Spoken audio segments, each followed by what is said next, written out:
Or do you want to marginalize me till I'm out of my moment? Or why don't you empower yourself and don't need them and do it yourself? How, Sway? Take a few steps back to go. Every human being has something of value that they brought to the table, especially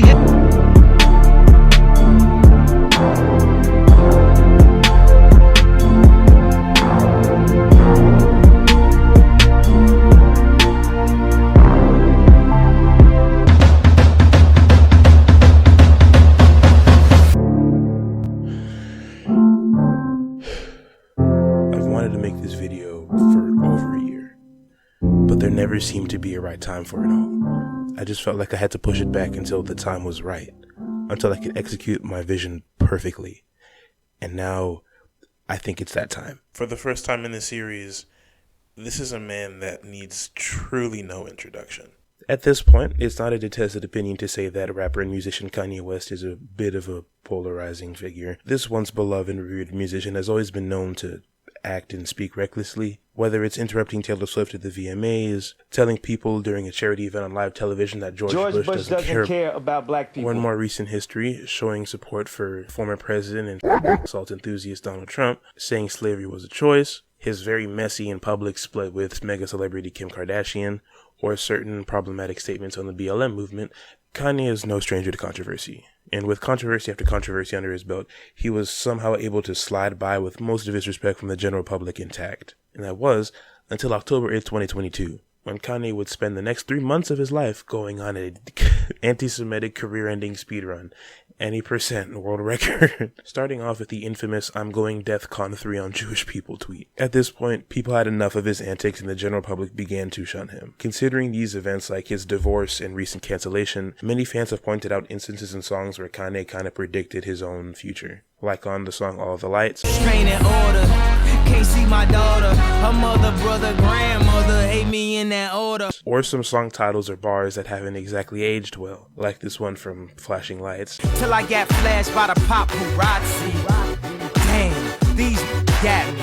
I hate these more than a Or just the song titled Black Skinhead from Yeezus. He really isn't helping himself here, is he? But there is one song that I've seen literally nobody bring up when it comes to mentioning Kanye's misfortunes. This song shows a scarily accurate depiction of how Kanye could fall from grace. But to get to that point, we need to know the story of how this song came to be. For the next portion of this video, let's take a trip back to 2016. It's February, and Kanye has just announced the Yeezy Season 3 fashion show at Madison Square Garden. This would be an event open and available to the public. You could buy tickets to the in-person show, or it'd be streamed exclusively on Tidal, or even shown in select movie theaters across the world. At this event, he would display his latest line of clothing and also play his new highly anticipated album, Waves, in its entirety. But on February 9th, just 2 days before this listening party was set to begin, he would announce this album's true and final name, The Life of Pablo. And the album would be exclusively released on Tidal on Valentine's Day 2016, and would subsequently become one of the most pirated albums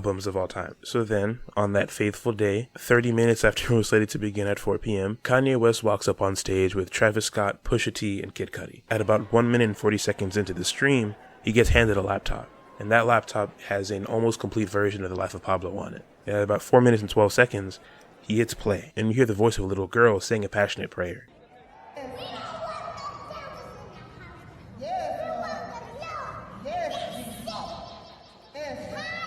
This now unforgettable sample is the album's intro, Ultralight Beam. At the song's end, Kanye would unveil the covered models and reveal his fashion line. Some of those modeling on stage were actually fellow rappers like Young Thug and Lil Yachty. And for the first time, the greater public would go on to hear some of Kanye's best work since Twisted Fantasy. But then, 28 minutes and 12 seconds into this stream, the vibe changes as you hear this really unsettling instrumental. I've been waiting for a minute for my lady, so I can't jeopardize that. After all the previous songs, this was an immediate change of pace. Coming off of upbeat bangers like Famous and the funny and self-aware I Love Kanye, you can immediately feel that the vibe has changed. And that song was FML, one of Kanye's most eerie, open, and vulnerable songs he's ever released. And this is the song that would predict his future downfall. But before we can even discuss the song, I need to discuss the story of how the Life of Pablo came to be. Understanding the album is crucial to understanding FML, so please bear with me. A couple things before this video does continue. You're going to hear me say this a lot, but I recorded this initial commentary and script in late June, early July, nearly 9 months ago at this point. And since then, a lot of things have happened in the world of Kanye that I obviously wasn't anticipating when recording. Like later down the line, I mentioned how he still hasn't made an apology, even though he just dropped one in December. And I'm also worried that public perception of Ye has been somewhat more on the positive side recently, with the seemingly positive reception of the Vultures trilogy so far. But that doesn't take away from the points I want to make in this video. So please let me cook. This video is like a year and a half in the making. There were also just some general video and frame rate issues, as I re-recorded the first half of this video 4 times in one sitting. And during that same first half, I don't exactly look the prettiest because I felt like shit the day I recorded it. So shitty, in fact, that mere hours after recording that first half, I was admitted to the hospital. No, I'm not kidding. But that is all. Just keep those things in mind as the video progresses, and I hope you enjoy.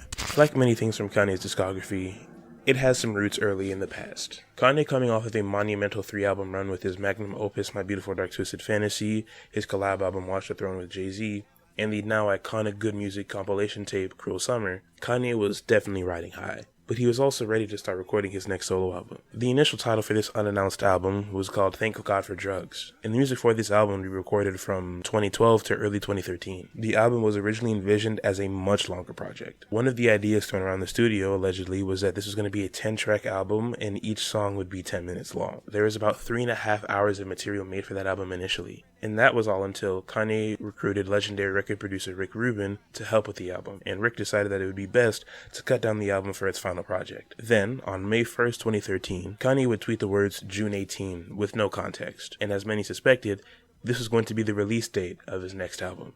And from this point, the rollout started. He would project a music video for an early version of the song New Slaves in 66 locations worldwide on May 17th. And then the following day, he would perform early versions of New Slaves and Black Skinhead on SNL. And after the performance, it would be revealed on Kanye's website that this new album would be called Yeezus. The rollout would continue until the album's release on June 18th, 2013. Yeezus was Kanye's most experimental work yet. The production was heavily industrial and electronic, and it was the biggest step away from his previous work he's taken since Twisted Fantasy. It was beloved by critics, but given mixed reception from fans considering its highly experimental nature. Either way, after this album was released, Kanye was already back in the studio. He still saw a lot of potential in some of these unreleased Yeezus songs, and even teased an EP titled Lost Yeezus that would feature some Yeezus throwaways. But this is where things start to evolve. That EP eventually turned into a Yeezus remix project, and one of the songs from that alleged remix project is actually a Black Skinhead remix with Miley Cyrus and Travis Scott. You see a black man with a white woman at the top floor, they gon' come to your king.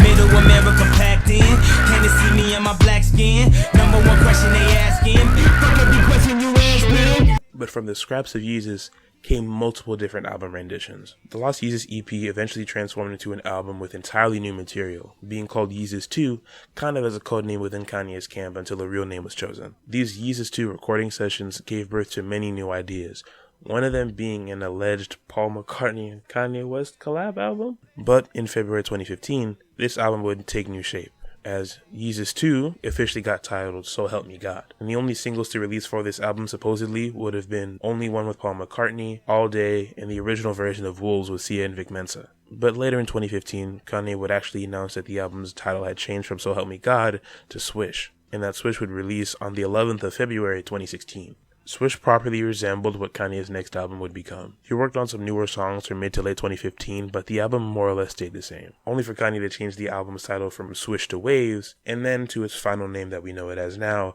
The Life of Pablo. Why do I bring all this up? Well, due to the constantly evolving nature of Kanye's music, you can see that some of the music from the Yeezus 2 / So Help Me God recording sessions would end up on The Life of Pablo, or else to be shortening for the rest of this video, T-Lop. And FML is no different. FML's production is the culmination of years and years of reworks of music in Kanye's vault. FML's formation has roots in all of these eras, Thank God for Drugs and post-Yeezus. The first semblance of FML was made during the Thank God for Drugs sessions. The song Can't Get Over Me with Bon Iver is a Daft Punk and Travis Scott produced mumble demo.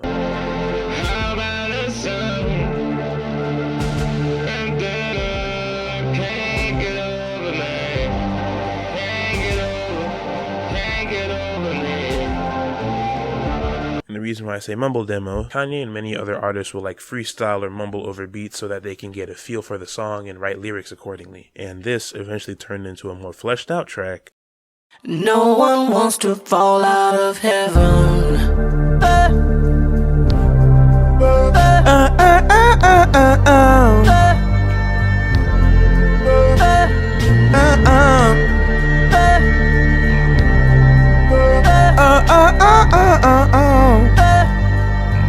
Fall Out of Heaven. Now, this was a Yeezus 2 era throwaway with the same production, but now features vocals from legendary R&B singer-songwriter The Dream, along with new Kanye mumble verses. Fall back in the pussy like swoosh, swoosh, whoosh. But I'm wondering when he get it, really na. Bruce, Bruce, Bruce. Y'all niggas got jokes, jokes. Bruce, Bruce, Bruce. Now I'm about to get loose, loose, loose.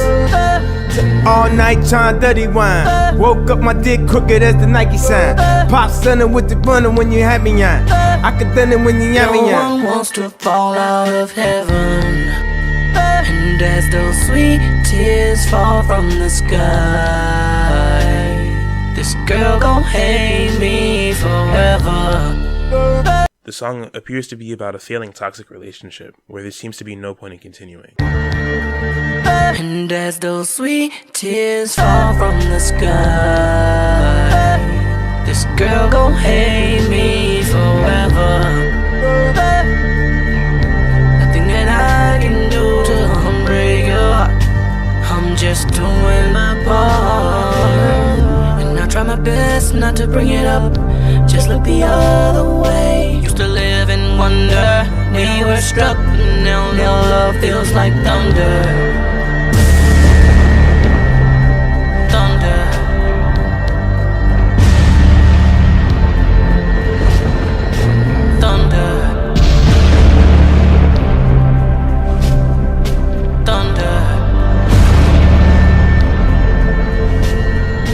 Elements of this song would be reused in the future, like part of the second verse, which would later evolve into the opening lines from Famous. No one wants to fall out of heaven. She used to get dick from Kanye West. So if you ever see her, give her Kanye's best. Her man in the store trying to try his best, but he just can't seem to get Kanye fresh. And I just can't seem to get that nigga broke. And I don't know how you get that nigga jokes, but in the case of our main subject, the song's outro would be used in FML.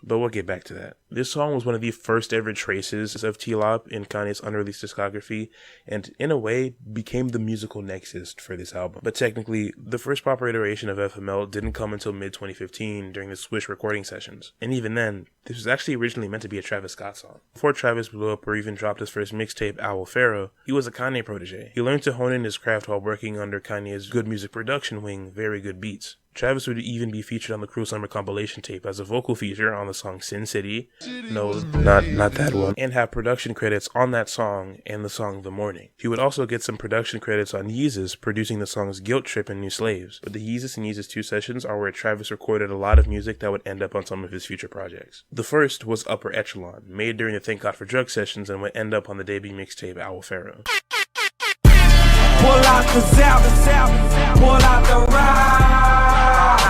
We so high, upper echelon, straight up. And then during the Yeezus 2 sessions, Kanye would be given a song called Bid and Shrill by artist-producer Mano, or DJ Mano. Travis would work on the song, even giving it a verse, but this would then evolve into the now unforgettable 3500 from Rodeo. The flow, I work there be someday. Straight it out to be somewhere. Sun is in the city moving slow. 3500 for the code. Only real niggas keep it flow.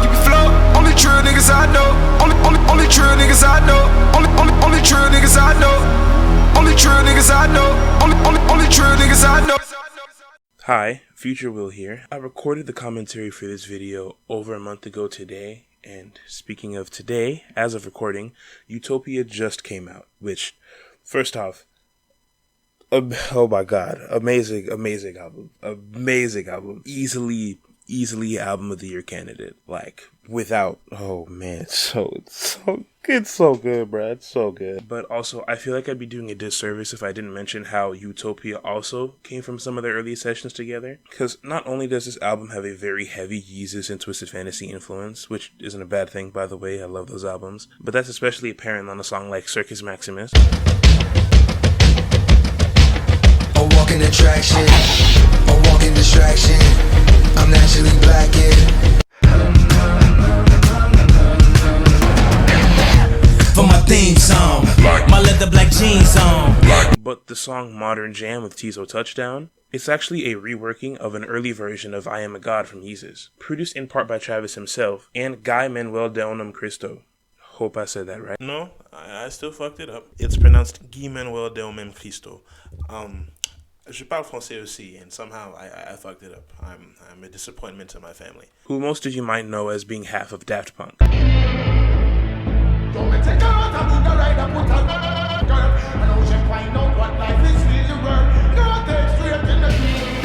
am a god. I am a god.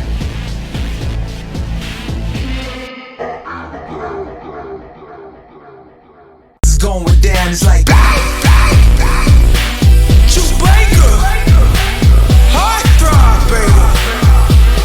And one little interesting tidbit that might be worth mentioning is that two of these songs were actually from the Donda recording sessions. The songs God's Country and Telekinesis with Future and SZA, formerly known as Future Sounds, were all originally meant to be on Donda, but Kanye ended up giving them to Travis as well. It ain't up to you no more. God's country, this is war. Hold on, son, I make a store. God country, this is war.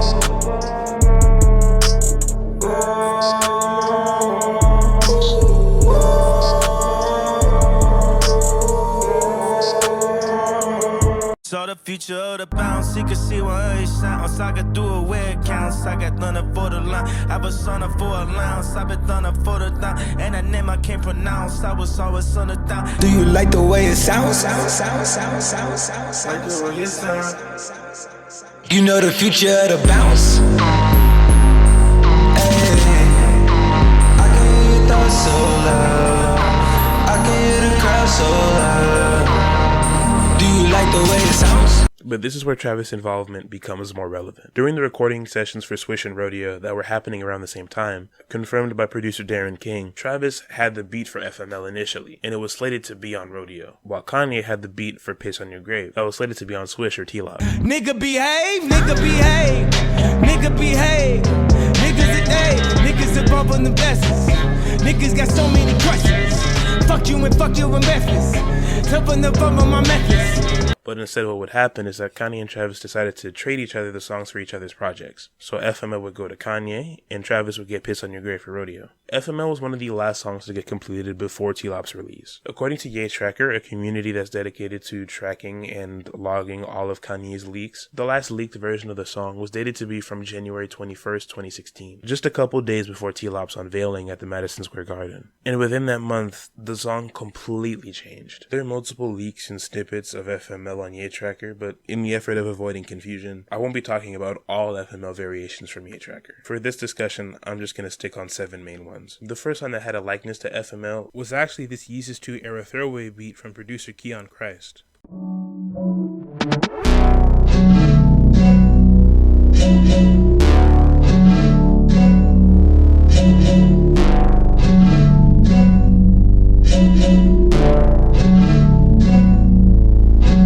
This is technically FML's first version. FML's first version with Kanye vocals is dated to be from December 9, 2015, just 2 months before T-Lop was set to release. It features Yeezus-like production from producer Hudson Mohawk. Hudson worked closely with Kanye during the Thank God for Drugs / Yeezus recording sessions and the subsequent So Help Me God and Swish sessions. And some of you might know him from a certain song he produced that went viral on Reddit a while ago. That poor woman.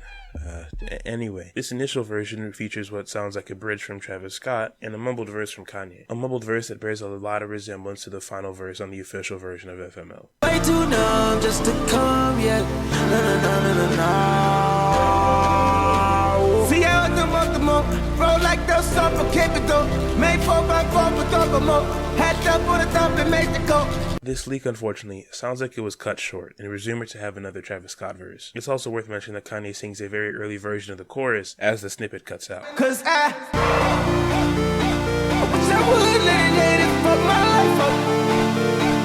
I don't want when it's going down.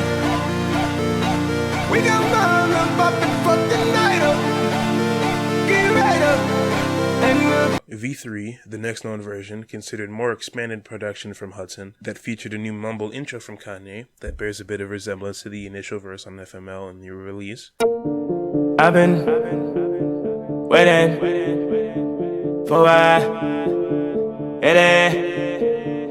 new vocal take for that second verse with more clarity, and Travis Scott on the hook now. Yeah, I'm at a laugh in the end, cause I'm from a chocolate checker hoe. Wish I would let it for my life up. Can't let him get to me. The final major difference is that it now has a Kanye song outro. Don't stop your loving, don't stop your loving. No, not for nothing, they don't wanna see me love you. It might also be worth noting that there are like some snippets that are no longer than 3 seconds that teased an actually cut Young Thug feature. Thugger was pretty close to Ye during these sessions, even getting featured on the song Highlights, being a model in the YS3 show, and Kanye would even interrupt the T-Lop unveiling in this now unforgettable moment where he lets Thug play an early version of the song with them. Hold up, Thug wanna play some new shit.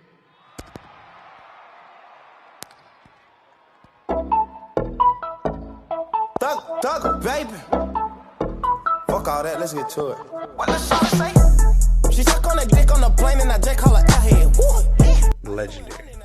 Legendary moment. The next known version, V4, features additional production from Darren King. Darren added some additional drums in the background choir, and also extended the song to add in an open verse.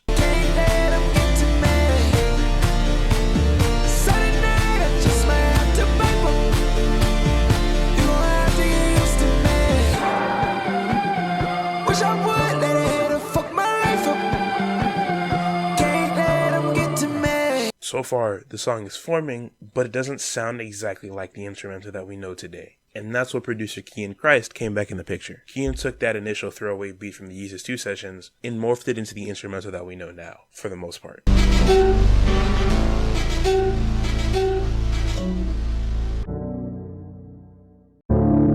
I've been waiting for it is for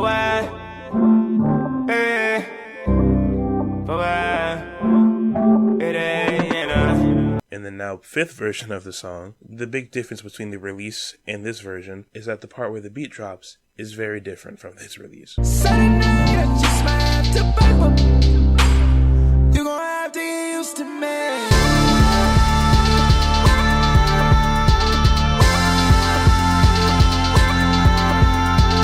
Some other big differences include the absence of the Kanye song outro, and my favorite part, this passionate auto-tuned Kanye scream that would be on every known unreleased version of the song, but would be removed from the release. So of course, preceding that Kian Christ version is a stripped back reworking of the instrumental. This was the 6th version of the FML and was dated for January 17th, 2016, 3.5 weeks before T-Lop's unveiling. This version even features a reworking of the Fallout of Heaven outro. The song was finally starting to come together. And on top of that, in V6, we finally get a new feature on the track. Toronto's own Abel Tesfaye, The Weeknd. I wish I would go ahead and fuck my life up. Can't let them get to me. And even though I always fuck my life up, only I can mention it. The Weeknd and Kanye's collaborations can also be traced back away. The first collab would come after Abel's rise to fame with his first 3 mixtapes. Kanye would give Abel a Thank God for Drugs era throwaway called Why Feel Bad, but this song would ultimately stay in the vault, only leaking years later in October 2022. I'm the one I swear to you.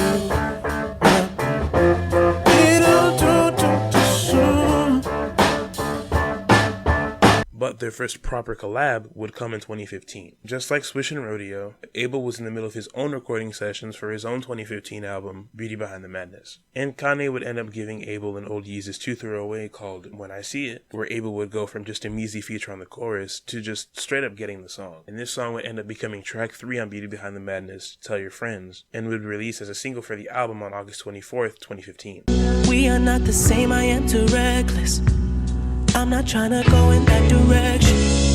These niggas, they've been doing too much flexing, and they about to call the wrong attention. 2 months later, Kanye would surprise release the OG version on SoundCloud alongside a Caroline Shaw remake of Say You Will from 808s and Heartbreak.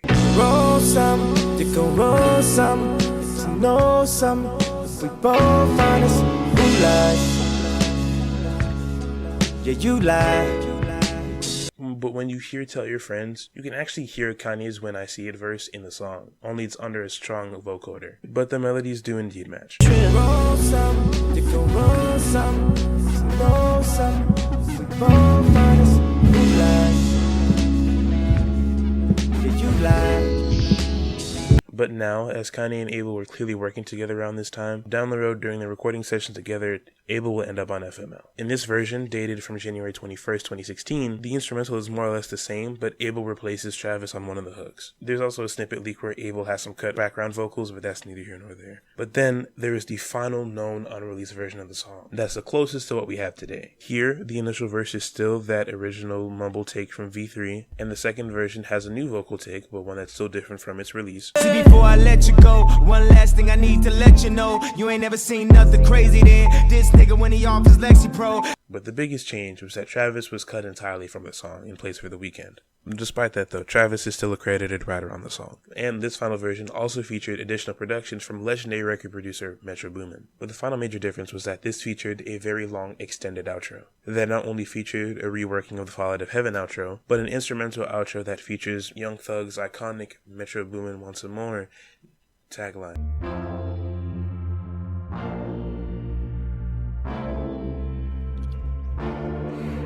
Metro Boomin want some more, nigga. A couple of weeks later, we would get a 90% finished version of the song. The only differences between the initial 2016 title release version and the version that we have now is louder, better mixed vocals, and the addition of a background choir during the second chorus. And that's where public knowledge of the song's development ends. The last thing I want to discuss before we finally get into the song is part of T-Lop's story. We're almost there. Please bear with me. To many, the life of Pablo's music and themes were all over the place. Even some critics describing the album and this song as kind of a manic episode. And it definitely does feel like that. But the album was way more connected than you might think. The initial tease track listing for Swish or Waves was a lot more organized and condensed. Nina Chop, now known as Famous, Father Stretch My Hands, and Waves were the first part of a 3-act album. The second act would have Highlights, 30 Hours, No More Parties in LA, and Fade. And the third and final act would have the songs FML, Real Friends, and Wolves, with the album ending on Ultralight Beam. This 10-track album was a way more organized project. But when it came time for release, Kanye decided to push all of that to the wayside, as the album would go from 10 to 20 tracks, 2 of them being interludes though. The title itself, The Life of Pablo, is meant to exemplify Kanye's life, as he compares himself to 3 famous Pablos he sees himself in. The first, not so surprisingly, being Pablo Picasso. The visionary and legendary artist not only pushed boundaries with his art, but was also very, very vocal with his politics and his ways on how we can improve the world. And Kanye's in a similar boat. He's easily one of the most influential artists of the 2010s and potentially of all time. And he's also known to be very vocal about his politics, for better or for worse. The next is St. Paul the Apostle from the Bible. Paul in Spanish is Paulo, by the way. Paul is seen as one of the most important figures in Christianity besides Jesus himself. Paul is also responsible for writing 13 books out of the New Testament. Kanye sees himself in Paul because he too is a very devout Christian, who has been known to preach in honor of the Lord. This praise musically traces back to the unforgettable Jesus Walks from The College Dropout. The final Pablo is Pablo Escobar. Now, on paper, this sounds pretty wild, but hear me out. Kanye doesn't see himself as like a murderous drug kingpin. Escobar is meant to be a metaphor for Kanye's fame and fortune. As most of us know at this point, Escobar is easily the most infamous drug lord in all of history. He made an exuberant amount of money that he would blow on large houses, weapons, and Escobar is meant to represent the power and excess that Kanye has as a wealthy celebrity. But the most pressing and bizarre part of their comparison is that, just like Kanye, Escobar was a family man. He cared so much about his family, even being sad when they were gone. Pablo even went on the run in pursuit of seeing his family, this ultimately leading to his demise. The pasted together cover art is supposed to demonstrate how all over the place his life is. The bottom tagline of Which One is a question to the listener. Which Pablo is he? The main narrative of the album is Kanye trying to find balance among it all. And even then, it still does feel a bit all over the place. The album's intro, Ultralight Beam, is a gospel song. In this song, Kanye preaches about his faith, mirroring St. Paul or Pablo from the Bible. Here, he establishes his faith as one of the most important things in his life. The preceding tracks, the now iconic Father Stretch My Hands Part 1 and 2, are a bit different. Now if I fuck this model, and she just bleach her asshole, and I get bleach on my t-shirt, I'ma feel like an asshole. Despite the bizarre and now unforgettable bleached asshole line, Kanye now establishes another thing that he values very highly: his wife and family. In Part 2, a remix of Good Music signee Designer's Panda, he recollects on some of the things in his past that haunt him, and why he cares so much about his family. He mentions how upset he feels when he has to ignore Kim because of work. Things like that make him upset and anxious because his own father, Ray West, got divorced from Kanye's mother, Donda West, because Ray put his work over his wife and child, and he doesn't want that to become his life. He also mentions how his mother's death still haunts him to this day. In the next track, Famous, after the infamous Taylor Swift line, Kanye just celebrates his fame and status. It's an upbeat banger where he tells us all the things he can do now that he's famous, ending the song on one of my favorite sample chops ever. Feedback is this braggadocious track where Kanye says that after a 3-year gap between now and Yeezus, he's ready to take over the game once again. After the Lowlights interlude, Highlights is a song where Kanye just appreciates his life and success. He's content with his family, his multiple awards, and he promises to make more highlights in the future. But the next track, Freestyle 4, is a track where Kanye goes off on a libido-driven, intoxicated tangent about his lifestyle. Production emulates how fast-paced and all over the place Kanye's lifestyle can be. The verse contains unhinged lines about how he wants to constantly party and have sex, even in the most unconventional places. And after that, we get I Love Kanye, his self-aware spoken word take on himself, reciting many criticisms that Kanye has gotten over the years. The sentiment within this song grows popular with every passing year. And after that, we get the last track before our main subject, Waves, a beautiful song about Kanye's never-ending love for those closest to him. So, all in all, The Life of Pablo starts off pretty positive. Kanye is taking in all of his success and enjoying his family. But now, we finally get to our main topic, the song that I've wanted to talk about for years. FML. FML itself has a double meaning in this song. For most, the acronym means fuck my life, but in this song, it's also used to mean for my lady. I've been waiting for a minute for my lady, so I can't jeopardize that for one of these hoes. Kanye immediately starts off saying that he's waited his entire life for somebody like Kim, so it'd be foolish for him to cheat. Something I neglected to point out when I initially recorded the commentary was that since the release of FML, Kanye hinted on the song Hurricane from Donda that he was unfaithful, with the line from Hurricane saying still playing after 2 kids, most likely hinting that he cheated sometime around in the Life of Pablo recording sessions. Another not so fun fact that I also neglected to mention was also that it was apparently an open secret within Kanye's camp that he did cheat on Kim when Saint was born. I've been living without limits as far as my business.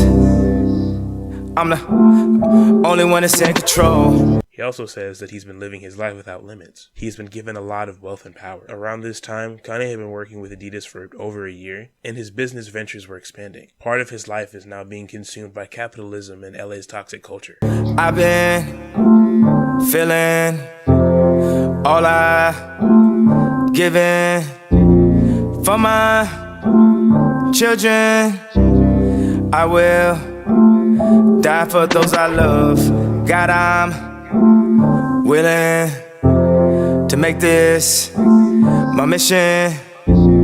Give up the women before I lose half of what I own. He also makes the point that he could have his choice of women due to his elevated status, but ends the line telling us that he needs to keep it all in control. In the next line, he talks about the love he has for his family. He says that he will continue to put all of his energy into nurturing his kids. Around this time, Kanye's first child, North, was born 3 years ago, and his second child and first son, Saint, was born during the Life of Pablo recording sessions. He is willing to die for those he loves, and according to him, with God's grace, he hopes to become a better person. He wants to give up chasing women and other reckless habits so that he doesn't end up losing his wife or custody of his kids. And the verse ends with this. I've been thinking about my vision, pour out my feelings, revealing the layers to my soul, the layers to my soul, revealing the layers to my soul.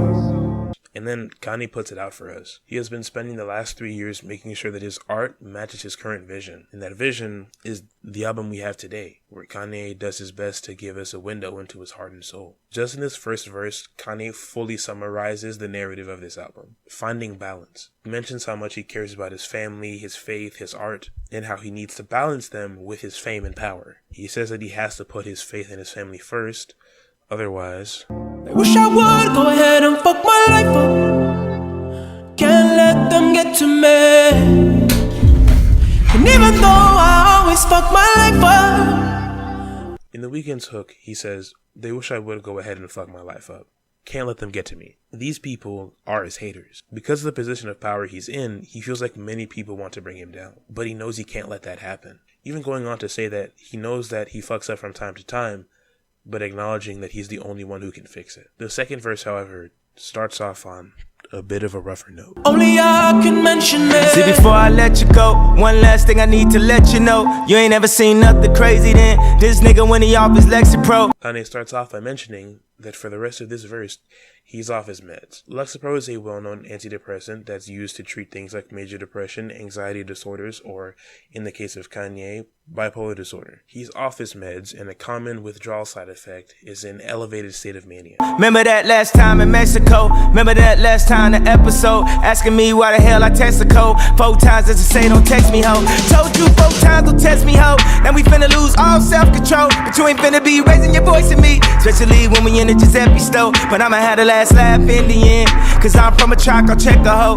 Kanye starts talking about a honeymoon that he took with Kim in Mexico, where he alludes to the fact that he might have had an episodic angry outburst at Kim. That line that says, asking why the hell I text in code, is making light of an argument where Kim viewed Kanye to be cheating on her. Kim believing that he's sending cryptic text messages to some random woman, despite the fact that in those same text messages that Kanye denied her advances. And Kanye, getting more frustrated with Kim, starts telling her not to test him. His temper is high, and he knows that in his heightened state, he might say or do some things that he'll regret. Ending the verse by saying that she can scream at him all she wants when they're in public, but the moment that the doors close, he's gonna check her. The line, I'ma have the last laugh in the end because I'm from a tribe called Chekaho, is a play on words, as the way that he says in the end sounds like Indian, then saying that he's from an Indian tribe called Chekaho. Get it? This second verse demonstrates what happens when Kanye starts losing control of his life. Kanye off his meds is struggling to gain Kim's trust, and now in a more manic state, is getting more angry and starting to lose himself. This toxic and ugly side of him starting to slip out, which will in turn fuck his life up. Yeah, I'm at a laugh in the end, cause I'm from a track, I'll check a hoe. And I wish I would let a hater fuck my life up. Can't let him get to me. Saturday night, I just might have to pipe up.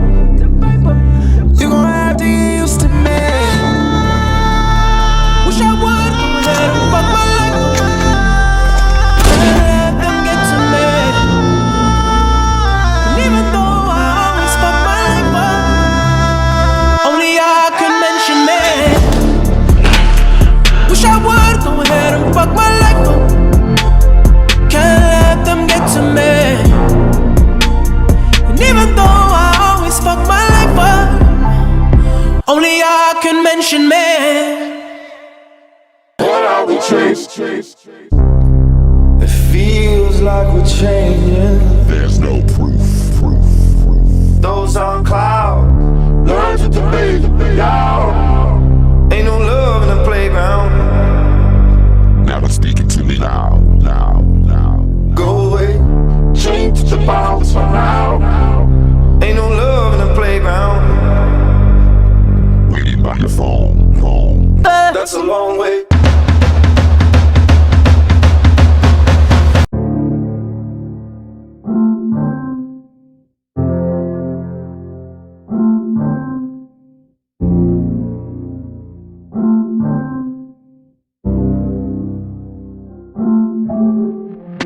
The song ends with that outro from Fall Out of Heaven. Here, Kanye samples the song Hit from Section 25.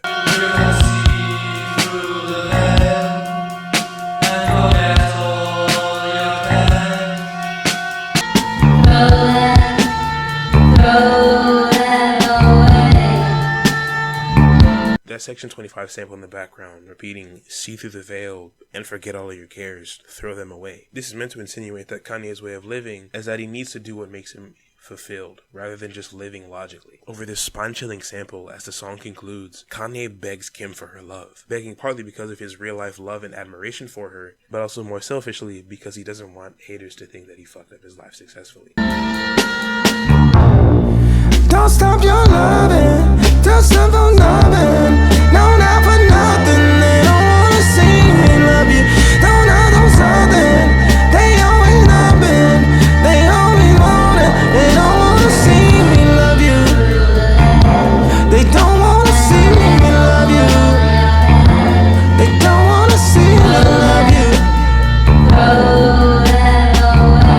And with that, the song ends. From this point in the track list, the vibe completely changes. FML was placed smack in the middle of the album for a reason. Things go from the upbeat and celebratory nature of the first 10 tracks to a lot more somber and self-reflective. It feels like after FML, Kanye's eyes were open to the downsides of his fame. The first track after FML is Real Friends, a song where Kanye realizes how many people were fake to him as he has to sit there and wonder, how many real friends does he truly have? The next song would be Wolves, a song where Kanye sings about how lost he was until he had met Kim and started his family with her. And it kind of was true. He lost his mother, he lost his fiancée, the Taylor Swift incident, his short-lived romance with Amber Rose. That man was going through it. The next track, 30 Hours, is another reflective piece where he reflects on an old relationship of his, most likely with Sim K. Raimi, as she lives in Chicago, a 30-hour drive away from LA. They dated for 7 years and broke up in 2004. And after that is a legendary collaboration with Kendrick Lamar and producer Madlib, the now iconic No More Parties in LA. A song where Kung Fu Kenny and Ye air out their grievances with LA and celebrity culture as a whole. The song's instrumental is actually apparently from the Twisted Fantasy era, as Madlib sent Ye a beat pack during the Twisted Fantasy era to record stuff over, but he never ended up using anything for that album. Aside from the one in this song, of course. It also might also be worth mentioning that some of the other artists we've talked about also have their own issues with LA, so it's not just them. After that is Facts, a song where Kanye basically just brags about his Adidas deal.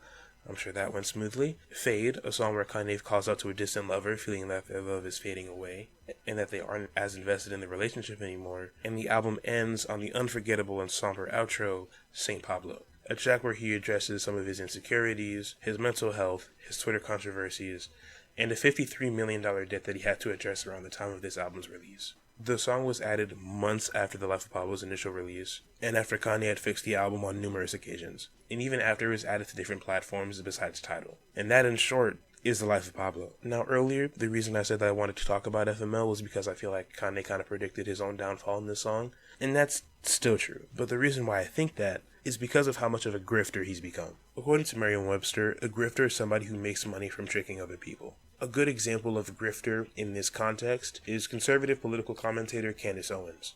Candace started off her political career as an anti-conservative, running a marketing agency called Degree 180. That's website included a blog that was made by her, where she would post content that was very anti-Trump and anti-conservative. It's also worth mentioning that when she was 17, she enlisted help from the NAACP to help fight a legal battle against the Stamford Board of Education, that's Stamford, Connecticut, where she's from, where she received 3 racist death threats from classmates, where she alleged that the school system did virtually nothing to assist her with. Well, almost 16 years later, she's now an extremely right-wing political commentator that not only says some of the most ignorant shit imaginable, but spends her time on her Daily Wire show talking about how oppressed white people are, and even going back on her words saying that she never faced race issues growing up, despite that very public case where she enlisted help from the NAACP. You know, the NAACP, the National Association for the Advancement of Colored People. She got help from them, but never experienced race issues growing up. That Candace Owens? But yeah, she's a person who somewhere down the line realized that there is a lot more money in pandering to right-wing extremists. And I mean, she is making bank. Like, she has an estimated net worth of $30 million, but that's at the expense of respect from the black community and other marginalized groups. She essentially turned her back on her race for money. And that is, to an extent, what Kanye's been doing. Just to further drive home this point, by the way, that she is in fact a grifter, I would be remiss to not mention what just happened with her. So if you are unaware, Candace was just recently let go from her position at the Daily Wire. So her show is gone, and she was let go by a former friend and boss, Ben Shapiro, after what Ben and others of the company alleged to be anti-Semitic comments. And I'm going to touch on this kind of debate a bit later in the video, but yeah, some of the things she was saying were anti-Semitic. Some of them were more anti-Zionism, but again, I'll get into that in a second. But either way, right now, what she's trying to do is rebrand herself and try to gain the confidence of the black community back again. Some people are, seemingly willing to forgive her, but most people, at least in Gen Z, are seeing through her bullshit and realizing that she's full of it. That's all I can say. I didn't want to make this turn into a political video, but bear with me, because I have a lot that I've been dying to say for the longest time. With Kanye's current controversies, they mainly started in 2016, when he voiced his support for future President Donald Trump. People were already giving Kanye some dirty looks back then, but that was more or less ignored, as the St. Pablo tour that was running around that time proved to be a very difficult time for him. The first major issue came on October 2nd, 2016, when a show in New York was cut short, as Kanye got word that Kim and his kids were being held hostage at gunpoint in Paris.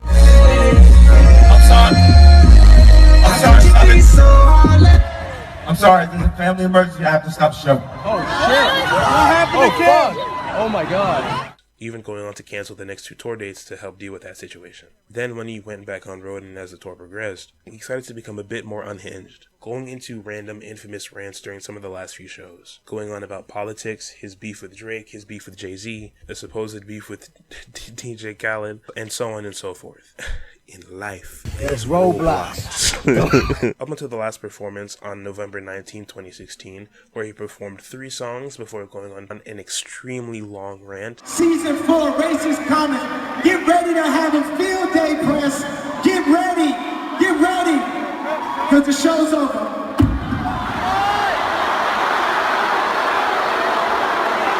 And canceling the rest of the tour. And that was subsequently followed by Kanye being hospitalized after having a very large mental breakdown. And later, the public would learn that he has bipolar disorder. Things wouldn't really heat up until 2018, when Kanye went into the TMZ offices, clearly in some kind of manic state, making the now infamous "slavery was a choice" comment, posting a picture of him in a MAGA hat supporting Donald Trump, and also saying that he likes the way Candace Owens thinks. And he would even get into more controversy, as during a closing performance on Saturday Night Live, where he performed Ghost Town with Kid Cudi and 070 Shake, he sported that same bright red MAGA hat and would go on another long-winded rant about politics and why he chooses to wear the hat and support him. Then later in October of 2018, he would go viral once again for a very public meeting with Donald Trump where he went to discuss prison reform. A viral moment where the entire world found out that Kanye's phone password was 6 zeros. 6 zeros. Multi-millionaire, incredibly famous celebrity has the phone password of 6 zeros.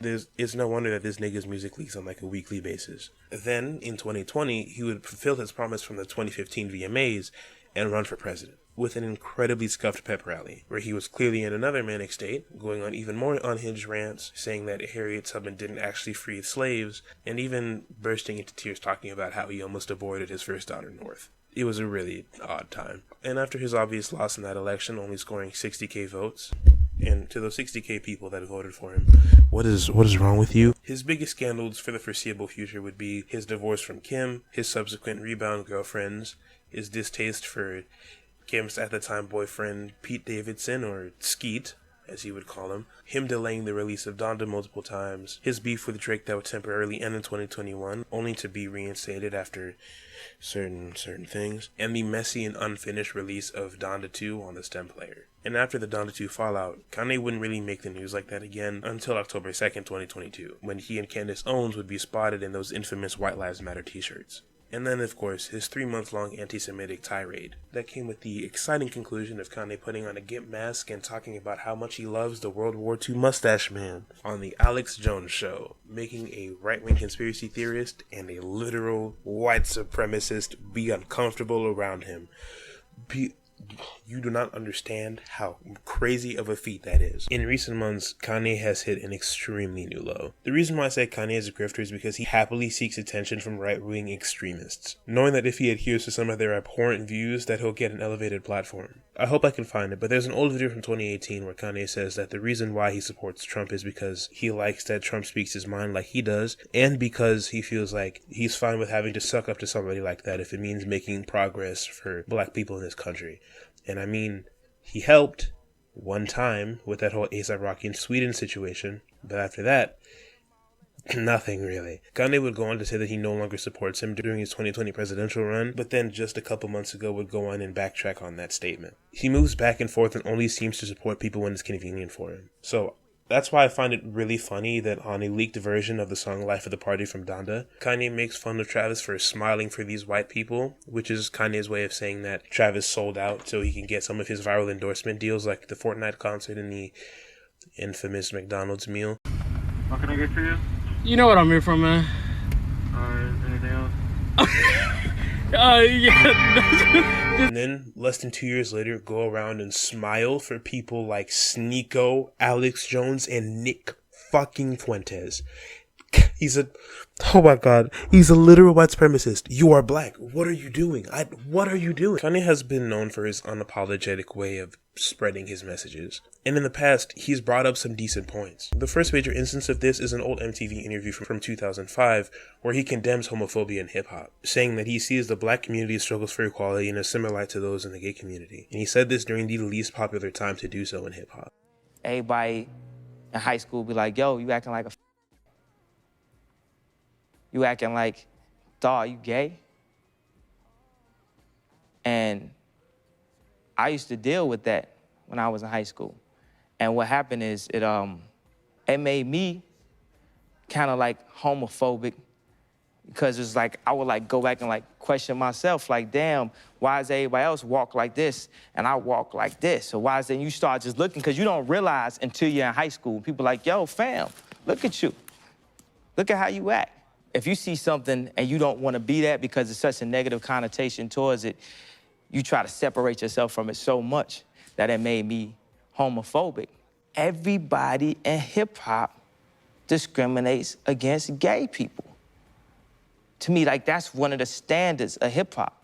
I wanted this to just come on TV and just tell my rappers, just tell my friends, like, yo, stop it, fam.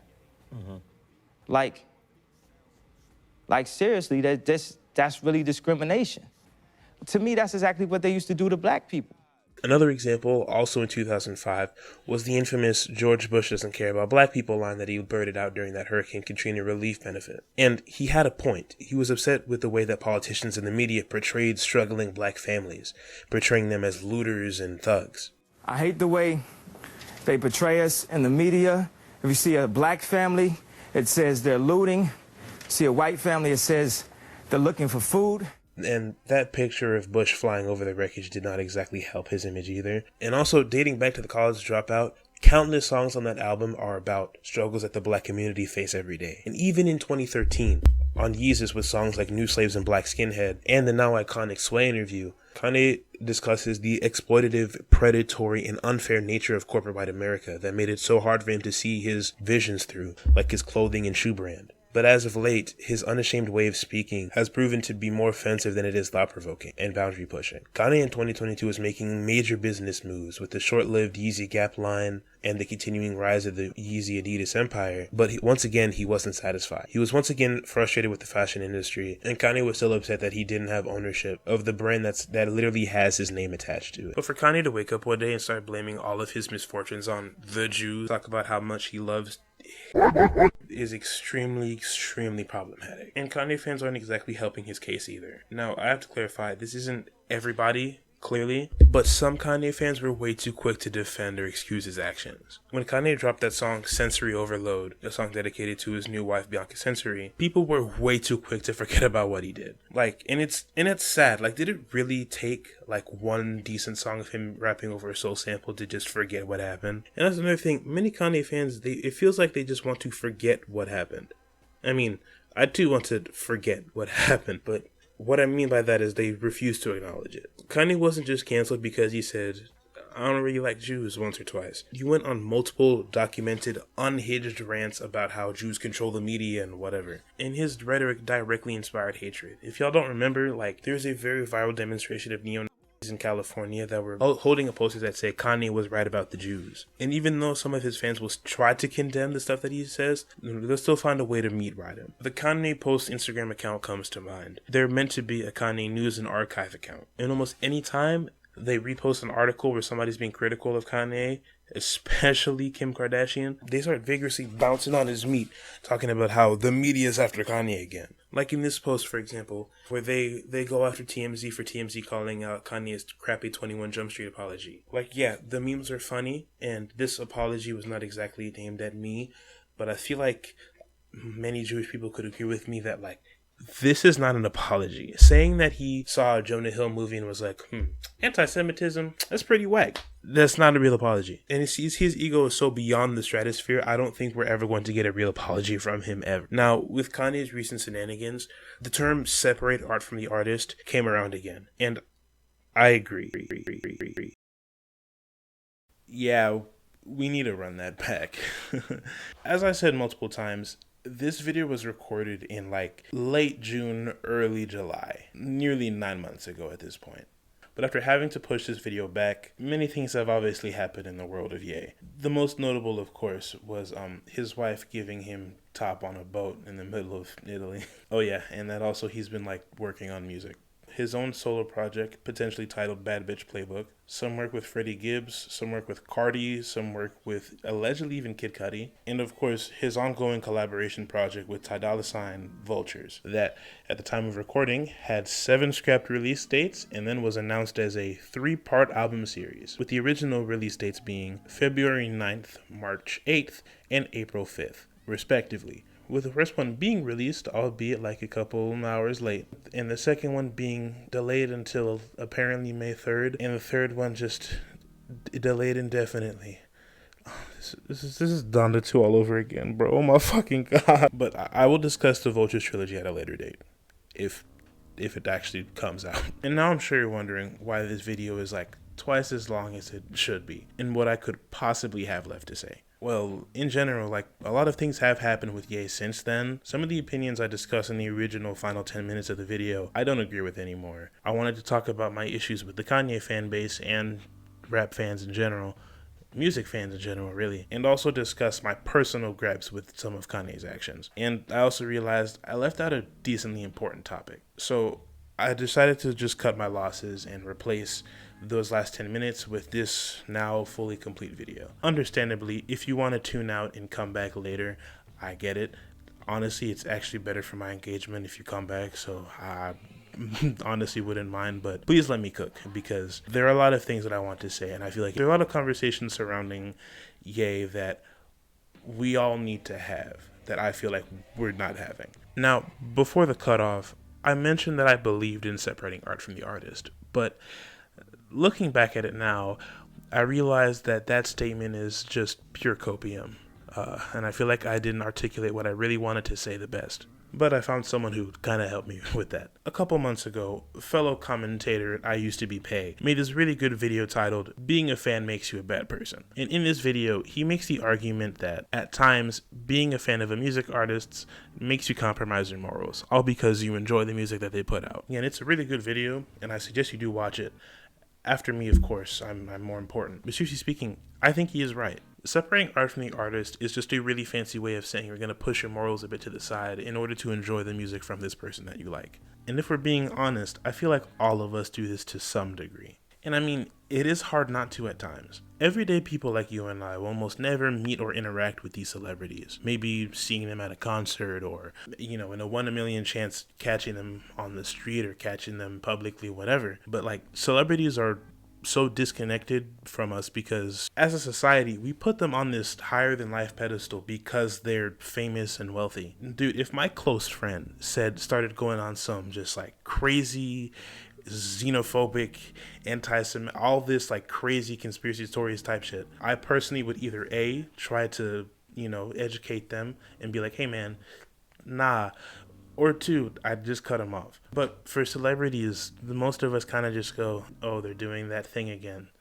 Oh well. Almost every one of our own favorite musicians, celebrities, actors, whatever, have done and said some morally questionable things. And hey, I'll admit it too. Many of the artists we've discussed in this series, or that I personally have in my rotation, have unfortunately made some of these morally questionable blunders. And me continuing to listen to them is still somewhat of a is a bit of a moral failure on my part, if I'm being honest. Like, XXXTentacion was an abuser. Future and The Weeknd's music have a lot of misogynistic undertones. Joji's history as Filthy Frank online is admittedly kind of problematic. Drake has some weirdo allegations. Travis Scott has a history of not being the best person to work with. And while I believe it is unfair to blame the entirety of what happened on him, he did a piss poor job addressing issues during and after the 2021 Astroworld tragedy. The apology and then the BetterHelp thing just wasn't a good look, man. Chris Brown, who, for the record, is not like a super active part of my rotation, just saying, has a very long history of being violent and abusive that moves past the Rihanna incident. Playboi Carti is alleged to be a bit of a deadbeat dad by his baby mama Iggy Azalea, and also allegedly got into a fight with his girlfriend at the time, who was pregnant with his daughter. Even excluding rappers for a moment, Taylor Swift, for example, briefly dated singer Matt Healy of the 1975, someone who has made some very racist comments and jokes in his past. And that alone morphed into its own discussion. And if you are interested in that discussion, again, this is a really cool Think Peace Tribe video on it. I think you should watch it. But again, me first, I'm more important. But on top of that, she's often criticized for putting up a facade that she cares about certain social issues until it messes with her pockets. Her jet trips are single-handedly putting holes in the ozone layer, and she also briefly dated a minor in her late 20s. Now, I don't bring all these incidents up to get these artists canceled, per se, except maybe Chris, that nigga needs a reality check. So who's really the villain? I'm just pointing out that you have to have the ability to say, hey, I think blank person is a fantastic artist, but they did this bad thing that deserves some level of scrutiny for it. Some obviously more than others, but you catch my drift here. Whether we choose to acknowledge it or not, all of us tend to practice this kind of cognitive dissonance when discussing artists that we enjoy. And maybe this is me just trying to cope, but I don't think that necessarily makes you a bad person.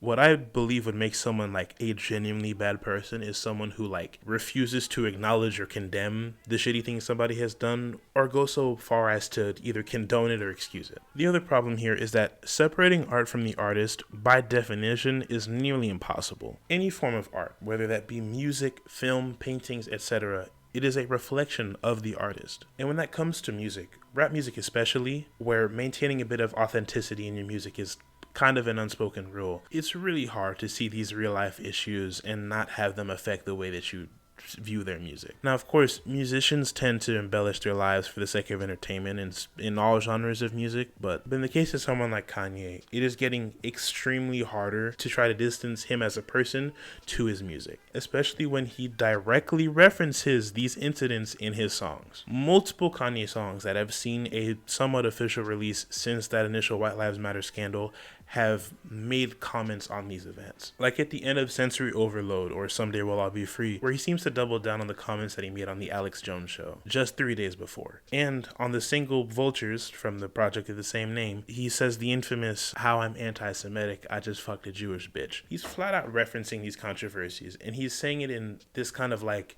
Reddit edgelord, I don't care what the liberal media has to say about this kind of manner. And it's cringy as fuck. And again, even on the recently released Vultures project, so many lines across the album like make direct references to the controversy surrounding his name. The intro track Stars, for example, has the fantastic line, "Keep a few Jews on the staff now," which, when listening, admittedly, and maybe I should admit this publicly, it gave me a little chuckle, and then I put the bar in recent context and I was like, aww. Or the final track on the album, King, a song where he directly says that despite having arguably the worst controversy of his entire career, he will always remain on top, seemingly poking fun at people who are calling him anti-Semitic. If you really want to separate art from the artist at this rate, when you're listening to Vultures and you hear the following songs like Stars, Vultures, Carnival, Problematic, and King, songs that directly reference Jewish people or controversial figures in general. At this rate, just stick your fingers in your ear and go, na boo boo, I can't hear you, la la la la la la. That way you can truly separate it. And if that shit wasn't enough, on some of the merch for the Vultures album, he did a spoof on the German coat of arms from World War II. And on top of that, the original Vultures album cover, or covers, was a take on an album cover done by the black metal project Burzum. The head of said project, Varg Vikernes, a very well-known and proud public neo.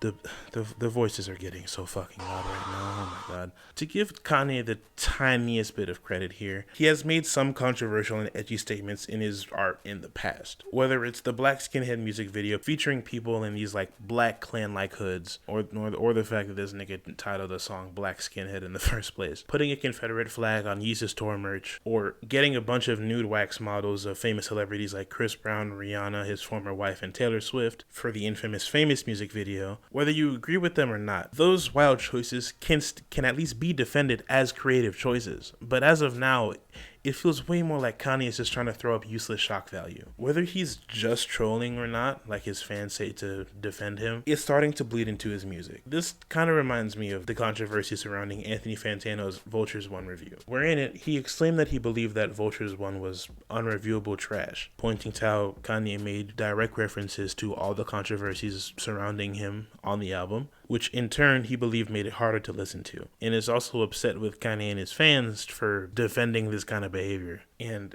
that man got dragged. That man got dragged on the internet by both Kanye fans and rap fans alike. But here's the thing. While I definitely disagree with him saying that Vultures 1 was like ass, because I do think there are some bangers on there, and in general I disagree with like many of his opinions, I also can't blame him for having this extreme distaste for Ye in the first place. The same way I can't blame another music reviewer, Sean C., for just straight up refusing to review the Vultures album. He personally admitted that Ye's behavior made it very hard for him to objectively look at the music at this point, and even then wasn't even excited for the album at all. Like I said, separating art from the artist is damn near impossible when this man is making multiple songs about how he doesn't care that he's being labeled as an anti-Semite.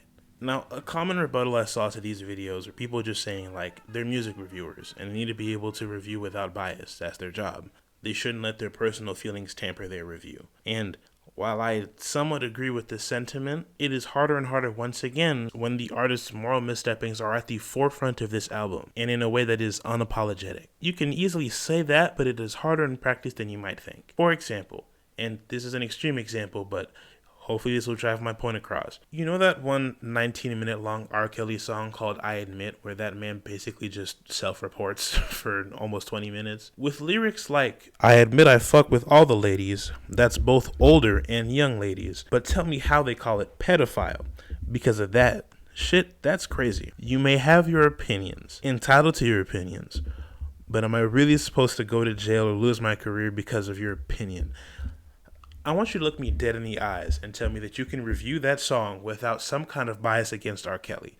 And if so, either 1, you are choosing to be willfully ignorant, or 2, we gotta take a look at your hard drive, twin. And even though this video isn't a full Vultures review that will come at a later date, just throwing it out there, Kanye is the worst part of his own album at times, and it makes the listening experience shitty. So in that vein, I understand why they reacted to the project the way that they did. I fully understand why people have sworn off Kanye's music in the past year. Like, his behavior was truly deplorable, and I understand that there will be people out there who will never want to listen to a Kanye West song again. With that being said, I feel compelled to bring up another issue I have with the Kanye fan base. Once again, it's not all of you, but alarming amount of Kanye fans, mainly the palm-colored ones, seem way too eager to bounce on his meat anytime criticism comes his way. Or in more extreme cases, will try to justify the shit he was doing in 2022. That's what kills me, is that Kanye spent winter 2022 spreading literal neo and anti-black propaganda, and you'd still have people trying to be like, y'all just not hearing him.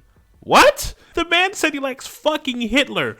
What else could you possibly derive from that statement that, oh my god. Or they'll make cringy ass shirts like this, or even with his new apology that I will also return to, people theorize that Kanye didn't make that of his own free will, and that the spooky evil Jewish people forced him to do so. And I'll never get another chance to say this, so I'm gonna say it now. Yeezy Stans and Swifties have this very large issue with relentless dick riding, and it annoys the fuck out of me. It's past the point of like LeBron fans, where it is clearly played up as a bit. It's genuinely really annoying. We have a goddamn LeBron, You're My Sunshine multiverse. We're so cooked. We are so fucking cooked as a generation. We are so cooked. And it astonishes me that these fan bases have almost a nonsensical beef in my eyes. Both Yeezy Stans and Swifties are somewhat racist white teenagers who are so blinded by their love of their fave that they can't see their favorite artist take legitimate criticisms for their actions, or even acknowledge that the other person does make pretty good music. Maybe it's a problem with all music fan bases, but the Yeezy Stans and the Swifties are the most annoying about it. I mean,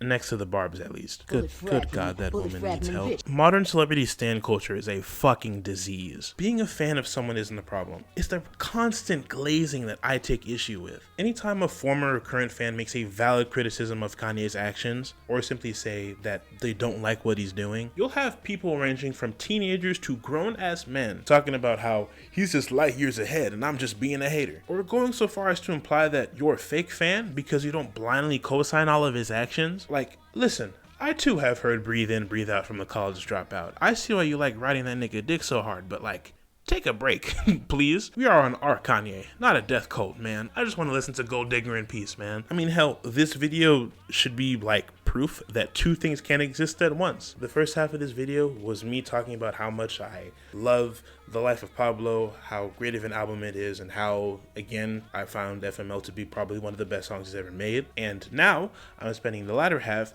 giving his actions legitimate criticism. And this brings forth another issue with the Kanye fanbase. That being that this fan base is notoriously white as hell. And I don't bring that up just for the sake of a petty joke, but I think it brings forth a pretty important realization. Almost every popular video that is addressing Kanye's recent controversies have all been made by white Kanye fans, excluding FD Signifier's video series. And like, being for real, it is genuinely hard for some of y'all to understand why people have been way more against Kanye recently. Ye fans seem to be on like one end of this kind of spectrum here. Either fully indifferent to what he's doing and you'll just listen to his music regardless, or you'd burn down the synagogue if he told you to. But right now, I'm mainly discussing this kind of middle ground. Once more, it's not everybody, but some Ye fans like literally cannot understand why people have been way more against Kanye recently. And it's mainly because they don't approve of the way that he treats and talks about marginalized people. Jewish people being the obvious elephant in the room here. As a black Kanye fan that also belongs to other minority groups, if you catch my drift, I was already taken aback by that White Lives Matter stuff he did in 2022. Because the words he said and the people he continues to actively support, whether again he's trolling or not, actively make it harder for me to live my life as a black man in the United States. So I was personally hurt by that. And then the Judaism hatred started. And that's when I realized that, like, he truly crossed the fucking line. Despite not being Jewish myself, as a person of color, I can empathize and understand what it's like to watch your people face oppression for centuries, for obvious reasons. And I felt bad for my Jewish peers, because his words have shown real-life consequences for those he speaks ill of. And again, because most of y'all are white dudes, it's a bit harder for you guys to grasp, like, how truly dangerous the kind of things he's doing are. Some of y'all treat this like he just made a tweet in 2007 that wouldn't be acceptable by today's standards. Like, dude, he literally said there are things he likes about him. Man, like, to give y'all the benefit of the doubt, sometimes it does take a bit more of a push to be enlightened, I guess. For example, me personally, it wasn't that easy for me to empathize with women on issues like SA and harassment until I had multiple of my female friends tell me their experiences and stories, telling me how it affected them. And obviously, seeing people that I care about directly face adversity, you know, it made me feel some type of way. And while I've never done anything that heinous to somebody, I was still able to learn how certain behaviors can make women uncomfortable, and I, you know, tried to unlearn some behaviors and do my best to accommodate them. Some of you guys need to realize for real that, like, not everybody's part of the woke cancel culture mob. and that people are allowed to be upset at what he's been doing. People like Chauncey and Fantano aren't corny haters because they have reasonable objections to the things he's been doing recently. And you don't need to resort to glazing anytime criticism comes his way. But you're not even glazing at this point. You're Tiana Trumping his shit, bro. Like, whatever that hand thing she does is, that's what y'all be doing. And it bugs the hell out of me that we can no longer have genuine discourse about these kinds of things without reducing everyone who doesn't pray to their Kanye shrine in the morning a hater. And look, I'm not criticizing Kanye from some like super morally correct, virtue signaling kind of viewpoint. My last video was basically a 40-minute long Filthy Frank tribute, so I'm a bit far away from woke if I'm being honest. But he is still not above legitimate criticism. Even if it doesn't seem like it, Ye has a very tight influence on his fan base, and they will follow him through hell and back. And like I said, the kinds of rhetoric he spread are still harmful a year later. And a major example of that is certain conversations I've seen regarding that certain Middle Eastern genocide that I might get flagged for if I discuss in detail. I hate to bring up such a serious topic in my video about the Poopity Scoop man, but I felt like it was important to mention here. And to avoid this video potentially getting shadow banned, this is this and that is this. We good? Now, in many conversations I've seen surrounding this issue, among those who claim to be pro-watermelon, I have heard way too many people saying things like, Kanye had a point, or he was right about this, and y'all called him crazy, and those kinds of things when discussing the Blue Man Group. And despite what some of you guys may believe, statements like that are still extremely harmful. Again, Kanye spent winter of 2022 spreading neo-Nazi ideology about how Jewish people all secretly control everything and they're the puppeteers behind the media and all that stuff. And again, not only are these just anti-Semitic stereotypes, but they also paint a very inaccurate picture of what the Blue Man Group has been doing. Listen, I don't want to get into a history lesson about this half a century long occupation, and even I myself can admit that I need to educate myself a bit more. To make it simple, Zionist European settlers have been bullying watermelon people out of their land for years, with the backing and support from other Western countries like the United States allowing them to do what they're doing. Not because of the country's national religion alone, but because of those who believe that that land was theirs for the taking. Support for watermelon that comes from a place of anti-Semitism is not real support. And people need to realize that. Both anti-Semitism and Islamophobia have become increasingly bigger issues in Western culture, and statements like that do not help either side. And what makes this conversation even sadder is that Kanye has shown support for Palestine in the past, but nowadays he's not only not super knowledgeable on that topic anymore,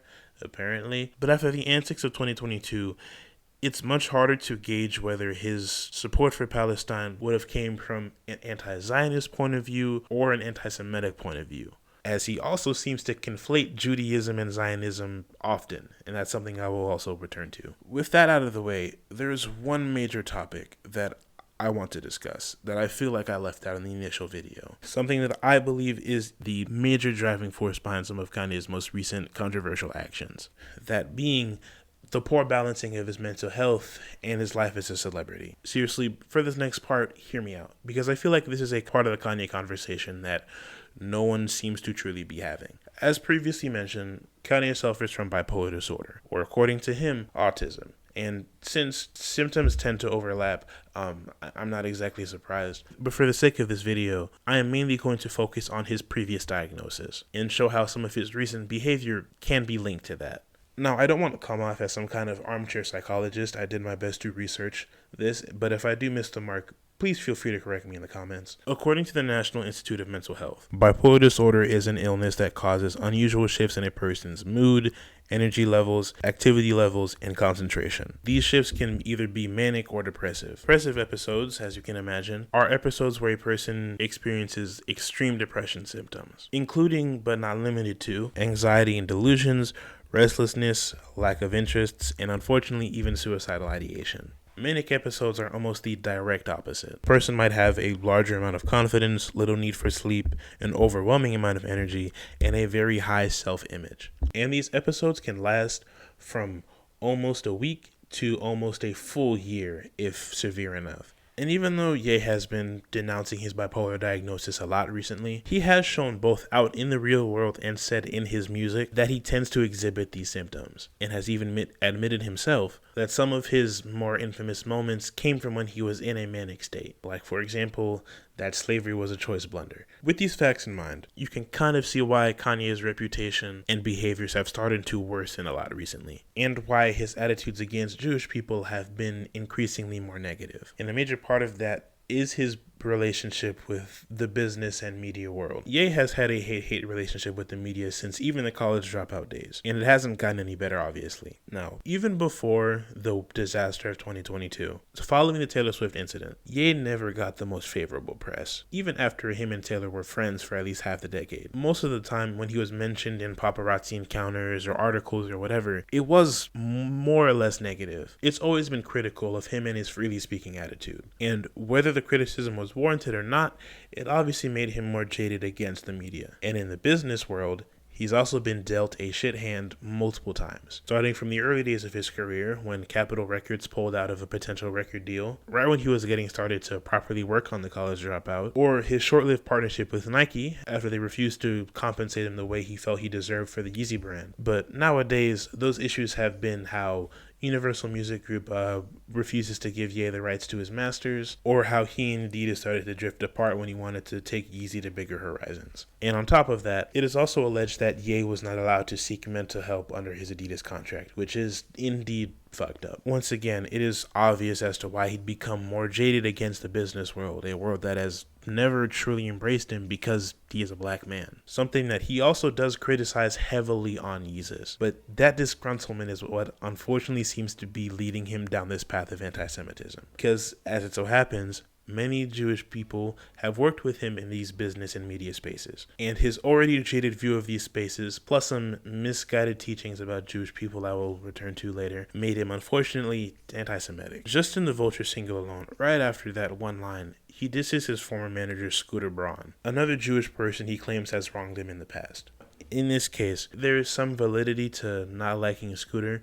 Let me finish. He is a shady businessman who has manipulated many young artists like Justin Bieber and, more recently, I'm sure you know at this point, Taylor Swift. Like, Scooter's the whole reason that she is re-recording all of her albums. And obviously, them being young, not knowing how much he can fuck them over in the future. So, from my research, I haven't seen him directly say, Scooter did this to me. If he has issues with Scooter, they might be justified. But my issue is that instead of dissing him for being a bad manager, he seems to attack his Judaism. And that's a fucking yikes from me, dog. That's a yikes from me. And the thing is, his mind isn't right. And in some stages of mania, he's deluded in his own anxiety and believes that everybody wants to tear him down and take away his family and kids, or people out there who conspire to kill him just because he freely speaks his mind. And that is a very concerning statement. A statement that he has made himself, by the way. And again, you can see certain dots connect. He feels like the media won't let him speak his mind, so he trolls the mainstream media by hanging around right-wing media outlets that allow him to say whatever he wants to without repercussion. Even going back on some of his previously held opinion, like how he apparently pledged nearly $2 million to the George Floyd family after his murder in 2020, but then would come back 2 years later in a now deleted episode of Drink Champs talking about the officer wasn't even on his neck like that, with right-wing media co-signing everything he's saying and practically encouraging him to go even harder. But what Ye does not seem to realize is that laying face down ass up for Fox News and the Daily Wire benefits the white man way more than it does himself. And as someone who claims to care about not letting these big companies take advantage of black people, it's not a good look. After Kanye is done complaining about Jewish people for 3 months, if he were to go back and be like socially conscious or stuff like he was in his old music, or want to talk about like real life issues, they wouldn't give a shit about free speech or even be willing to give him a platform. He's just a mouthpiece for bigotry, and the moment that he says something that they don't agree with, he's cut. He's practically a minstrel show for right-wing extremists. Like, that's how deeply of an issue this is. But I mean, hey, he's following in the steps of his former mother-in-law, you know? The trans woman who also is a transphobic homophobe. Yeah, she's an interesting person. But still, he takes his trolling so many steps further by willingly associating with so many of these people. Like Candace Owens, as previously mentioned, Red Pill Virgin Sneeko, and an actual racist and pedophile during his failed presidential campaign with Nick Fuentes. Ah, God. I'm sorry to keep bringing this man's name up, but holy Jesus. Ooh. But like, not only is he a white supremacist, but this 25-year-old man said his ideal wife would be 16 years old. You have 2 fucking daughters, Kanye. Why would you associate with this man? Did violent crimes mean nothing? At a certain point, you have to wonder if he's just trolling or he believes in this shit for real. And what makes this shit extra annoying in my eyes is that when confronted about the morality of his actions, gay fans will try and find a way to be like, this is just his abstract way of promoting unity. He doesn't really hate Jewish people, and he's not even going through an episode. Which, great idea, by the way. Instead of educating yourself and others on human rights issues like he used to, like a normal person, just say objectively hateful things, and maybe people who are like really enlightened will get the real message he's trying to push. So with that being said, guys, stay tuned for my next 14-part video essay series called Why I Am a Proud Zionist, Homophobe, Transphobe, and Xenophobe, dropping in 2026. My first video is actually going to feature an in-depth conversation with rapper Lucky, where he discussed one of his previously held opinions. Can I put that in? Can I?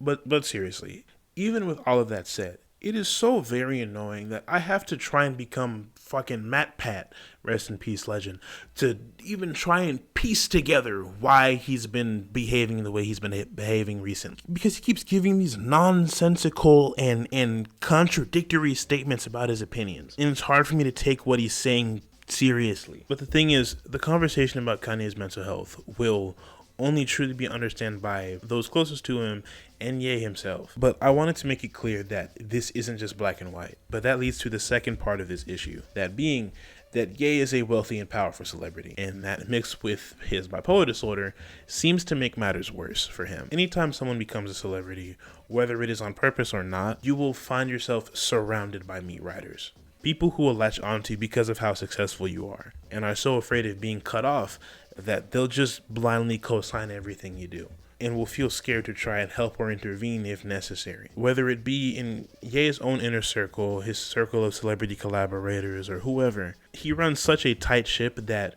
even calling him out on the smallest of things would be seen as some kind of insubordination, and it would immediately get you kicked out of the circle. And getting kicked out of the circle could be potentially damaging to your career, so of course you'd want to stay in. Now look at the Donda and My Beautiful Dark Twisted Fantasy recording sessions, for example. Ye made people come in uniform and follow an extremely strict set of rules when working with him on these projects. Many artists have even gone on record talking about how weird of an experience it was working on these albums with Ye. Ye even making a lot of people throw out their original verses multiple times until he was satisfied, wanting to push them to their best. And going through Ye's pickiness and unorthodox recording sessions seemed to be worth it, as it pushed these artists to make some of their most beloved verses to date. And many fans of these artists even believe to this day that their best verses are on these Ye albums. From Fabio Foreign and Playboi Carti on Off the Grid, from Cardi on Carnival, Rick Ross's Devil in a New Dress verse, or of course the career-defining and legendary Nicki Monster verse. People still hold these performances in high regard, and they wouldn't be there if it wasn't for people sticking by Ye's pickiness. But that can still be a problem, because people are seemingly too afraid to check him, whether publicly or in private, at the risk of ruining their career or ruining the chance to work with someone that they've always looked up to. Many of his collaborators nowadays were previously fans of his, like Fabio, like Cardi, like Travis Scott, or more recently JPEG Mafia, a well-beloved and somewhat underground artist who partially made a name for himself calling out alt-right people in his music, and now somewhat conceding to Kanye, despite Ye's recent behavior going against the morals he touts in his music. He would go on to help produce the songs Stars, Fuck Some, Beg Forgiveness, and King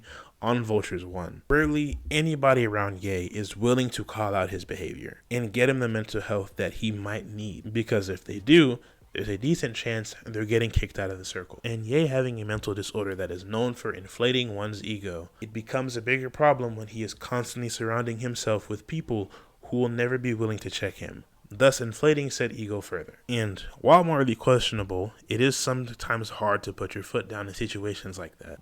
This even brings up the conversation of the validity of cancel culture in general. Now, this video is already long as hell, so I'm not gonna stay on this topic for too long, maybe at a later date. But the thing is, like Ye has said in his songs, he will never truly be canceled. Cancel culture has somewhat now devolved into just pointing fingers at somebody you don't like. And admittedly, can just be some petty non-issues that can be easily fixed with a genuine, sincere apology. And sometimes it can be a bit more, but at its core, no one will ever truly be able to fall victim to cancel culture. Look at people like social media stars James Charles, Sienna May, and Colleen Ballinger. They were all accused of some really bad shit, but despite that, still have very thriving careers and are doing just fine. They obviously lost a lot of support, but after a while, people stopped caring and they're able to make a comeback. Colleen got accused of speaking inappropriately with younger fans, and then proceeding to make one of the worst apologies ever, if you can even call it an apology, but then came back a couple months later, addressed that shitty apology for 5 minutes in a vlog, and then just moved on. James got accused of similar but arguably worse things. He lost his career for a while, lost many of his celebrity collaborators, lost of his endorsement deals. He lost his own makeup line in collaboration with Morphe, but is now back with his own independent makeup and self-care brand, and is apparently dropping fucking music now. And Sienna. After being accused of really heinous shit ranging from stalking to sexual assault, after releasing what is single-handedly the worst apology in celebrity history and a couple month-long hiatus, she was featured in a Tootsie music video for one of his biggest songs and now owns her own swimwear line. She's fine. They all lost a significant amount of viewers, obviously, but are still super successful and more or less don't care about the criticism they get anymore. So, in that respect, Ye bragging about surviving cancel culture is not really the flex he thinks it is. He's not that fucking special in this regard, especially when he himself admits that his cancellation still brings forth issues for him today. So you really have to do like some R. Kelly, P. Diddy, EDP, Harvey Weinstein level evil to truly be canceled. And even then, that was just them just facing the legal consequences for their actions. And to our knowledge, Ye hasn't crossed that line yet, but he keeps hinting at it like he did with these wild-ass Me Too bars.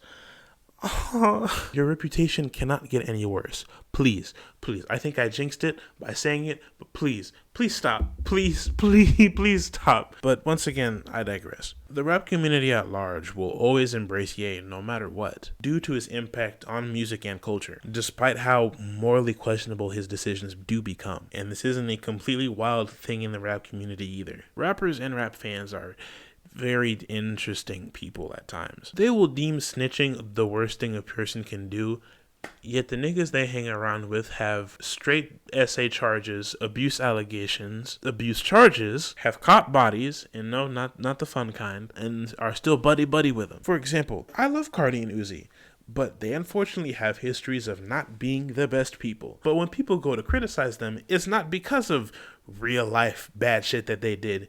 It's because of their androgynous aura and style, or the fact that Uzi uses non-binary pronouns. Oh, God. Or more recently, how P. Diddy is apparently coming out as an alleged pedophile, abuser, and sex trafficker. But the only thing people can focus on is the fact that he's allegedly gay. I get so sick of black Holy people. fucking Jesus. Where are your priorities? Where are your priorities? People will flip when it's convenient for them. In general, it's hard to come across a celebrity who hasn't fumbled a bit of morality in pursuit of the bag. Hell, even I say this as an aspiring content creator. There will be a day where I have to sell out if I want to continue making things, but like, I have my limits, man. I have my limits. Like, Jesus Christ. And again, this is an extremely complex issue. Sometimes it can be difficult to help someone who is suffering from a mental health crisis because you're not sure how to accommodate them. You need to be able to draw a line between being sensitive to their issues and recognizing when they need to get help. And here's an example of that. A little while back, this unfinished Ye documentary leaked, and I can't show you videos or pictures from it because it will get taken down. But to sum it up, The documentary was documenting Ye's time working on basically every album he scrapped in 2018, from Love Everyone that became Ye, Yandhi that became Jesus is King. That's what that documentary was about, right? There's a scene in the documentary where Ye is on the phone with Kim, and Ye calls Kim and asks her just to be more supportive of him. Just saying that he would want his wife to be his number one person for support, and he feels like she unintentionally drags him down sometimes. He said it in a very calm manner, and after making that statement, Kim does apologize and says that he'll try to do better, but then immediately just straight up asks him if he's taking his meds, which is like unintentionally really rude. It's like she's implying that people who like Ye who suffer from bipolar are never allowed to be truly upset at something, and that they might just be going through a stage of mania. He would even go on to say after the call that he is making an effort of distancing himself from people who he feels tear his mental health down. And on paper, this sounds like a great thing, that he's taking steps to improve his mental health, but because of his recent actions and because of who he is, it's hard to see if he's genuinely blocking out bad people from his life, or he's just blocking out people who refuse to glaze him. And like, keeping it real for a second, I'm not saying it's easy to take criticisms from people you love. It hurts. It's annoying. It's not fun at all. But sometimes you have to be able to strip your ego back a bit and understand, like, they probably want what's best for me, so I'm going to try and take it on the chin. Trust me on that. But now, all of those issues I just discussed have now come full circle. And a prime example of how his mental health and celebrity life are working harmoniously to ruin his life is what happened at the First Vultures listening party. After the First Vultures listening party on December 15th, 2023, Ye went on a 15-minute long rant about a myriad of issues. In no particular order, he goes on about how he's tired of people telling him what he can and cannot say, mainly referring to that whole MAGA hat debacle. Says he won't support Trump unless he frees people like Larry Hoover. Compares himself to Jesus Christ and Hitler in the same sentence. Says that he believes he's a vessel of God and is doing his work. He also says that he knows there are people preying on his downfall and wants to get ahead of it, but mentioning people like R. Kelly and Bill Cosby in the same vein. Says he feels like the last episode of the Genius documentary inaccurately portrayed his mental health, as he once again denounces his bipolar disorder, believing that he has, quote, shown signs of autism since his infamous near-death car crash. Which, by the way, nigga, that is not how autism works. You don't just contract it from something. You had to have been born with it. If true, get a diagnosis, man. And he also feels like his fake bipolar disorder is just a ploy by the media to sell opioids. And then he also goes on to say, and I quote, "I don't know what a friend is," as he feels that nobody really cares about him anymore. Kind of drawing some very unfortunate parallels to real friends from the life of Pablo. And that's where it starts to get kind of sad. People are so very obviously meat riding him. He's clearly in the middle of some kind of outburst or episode, and there was no one there that's like, we should probably turn off the live or something. Like that one lady that kept interrupting him and then got exiled. Like, literally mid-conversation, he shuts everyone up in the room to tell them that they weren't there for him when he needed them, i.e. the disaster of winter 2022, even going as far as to say that half the people there are there for a check and don't actually care about him and don't actually care about the issues he faced when he couldn't see his kids towards the end of the year, or how everyone was coming after him and things like that. And then ending that note by saying that it's just me and God and I don't really need y'all anyway. And that's where I'm just like, holy crap. He literally said, half you niggas here ain't shit, to their faces, and they're literally clapping and cheering them on like, whoa, yeah, I know I ain't shit, I'm a terrible person. Like, the most obvious dick riding ever. Ye fans are like this too. People saw this live and were like, Ye finally speaking the truth. They motherfucking made the Twix double the size trying to make us fat. And it's like, bro, he said two truthful things about how race is just a concept, which it is, and how predatory major companies are, mainly mentioning BlackRock. But after that, start spinning that into some kind of narrative about how everybody's out to get him. Watching that live makes me feel like a crazy person, because I feel like he is actively ruining his legacy almost any time he opens his mouth. He basically spent that entire 15 minutes just being like, people are just upset at me because I said I don't like Jewish people. And then basically everyone in the crowd is like, yeah, me neither. Like, don't take that out of context, please, I beg of you. And once more, Ye fans are like this as well. Everyone continues to give him this undying support for this incredibly self-destructive behavior. And it's disappointing. You're not even doing tricks on it at this point. You're letting him pull the tracks out while he nuts in you. But then we get to the more questionable side of his rant. Starting off strong with, and I quote, I think the Jews got in Nicki's head because she won't clear the new body verse. Yeah. Oh boy. When maybe, just maybe, she had just dropped an album around that time and didn't want to have focus taken away from it. And on top of that, despite Nicki wanting to desperately put the song out beforehand, Ye scrapped the album that it was initially supposed to be on, made her redo her verse multiple times over a 4-year period, only now wanting to release it after it's been leaked for 5 years. I'd be annoyed too. But this is where more shit starts hitting the fan. During the rant, he mentions admiring Louis Farrakhan, who is a religious leader who heads the Nation of Islam organization, a black nationalist group, a group where he and said group have a very troubling past on doubling down on anti-Semitic comments. Louis disagrees that he's an anti-Semite, despite accusing Jewish people of promoting EDP-like activities, calling Jewish people, quote, satanic and wicked, and just like Kanye, calling Hitler, quote, a very great man. And at this point, you can see those misguided teachings that I referenced earlier coming into fruition. He's been a fan of Louis forever, even shouting him out on the single All Day and highlights from T-Lop. And just to further drive this point home, he's also worked with and admires rapper Jay Electronica, someone who also has a very troubling past of anti-Semitism. He is continuously surrounded by people like this. It's no wonder that he continues to move down this path. And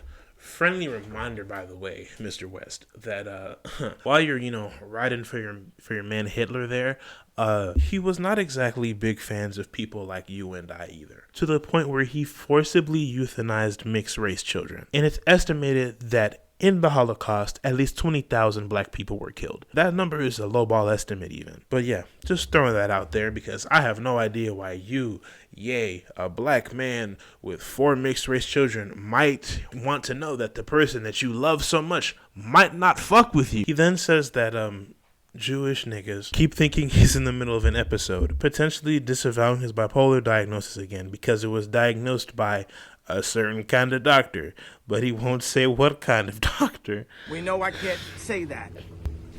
It was a Jewish doctor. Oh my fucking god. It shouldn't be funny. It really shouldn't be funny. It's fucked up. It shouldn't be funny. In the rant, he also compares Jewish people to colonizing pilgrims.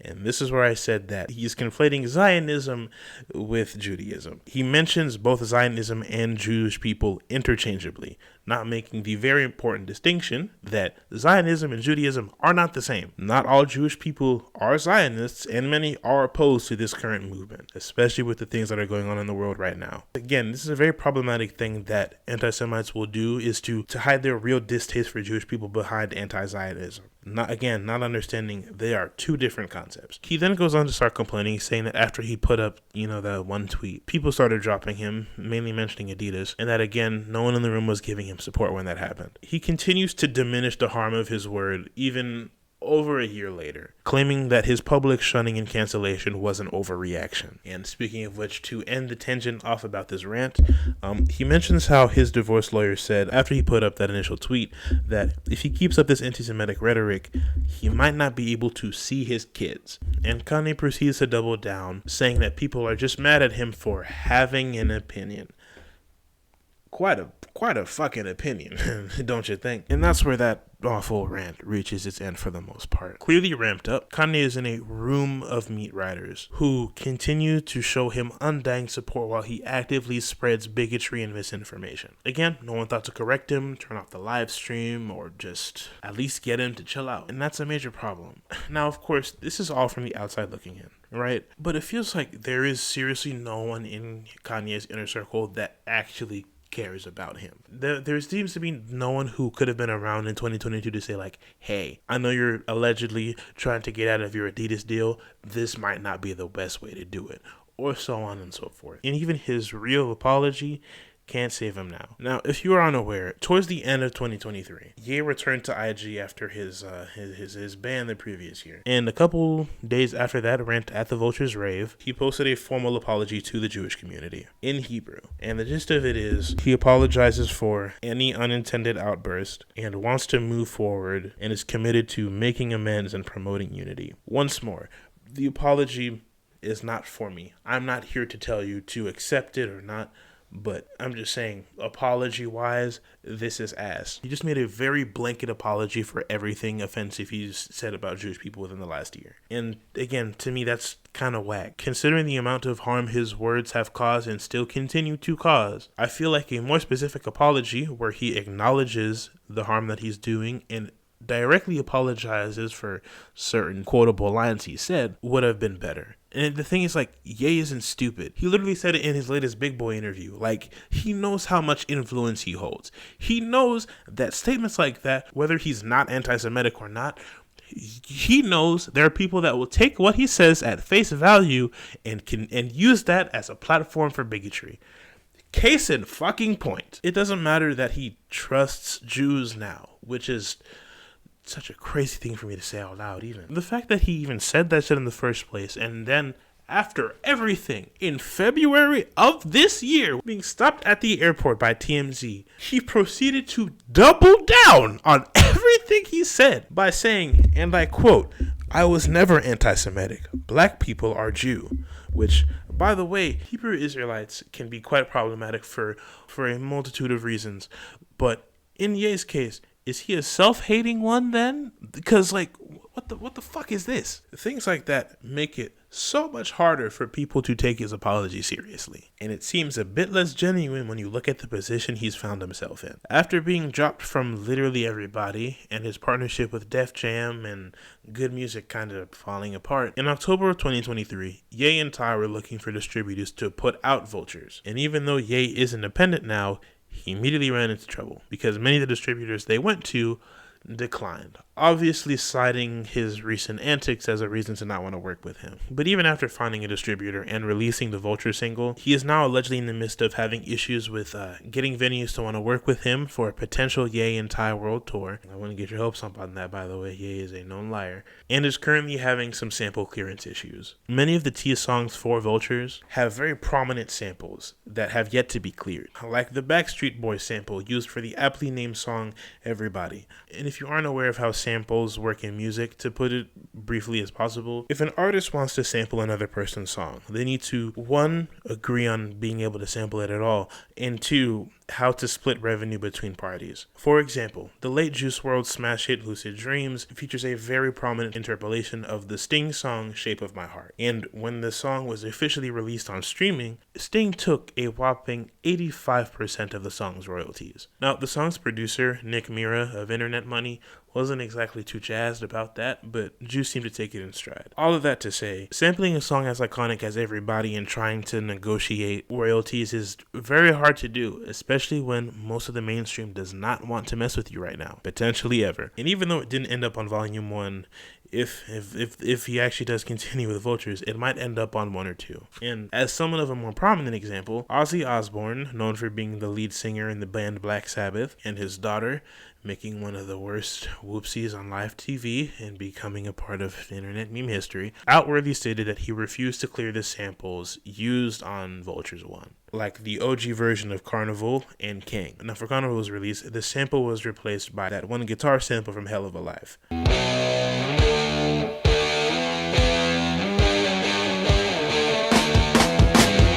Gotta watch out for the noise. Ay.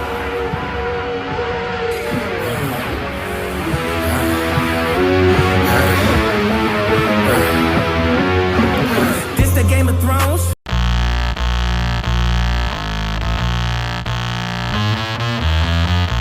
Gotta watch out for the noise. Ay.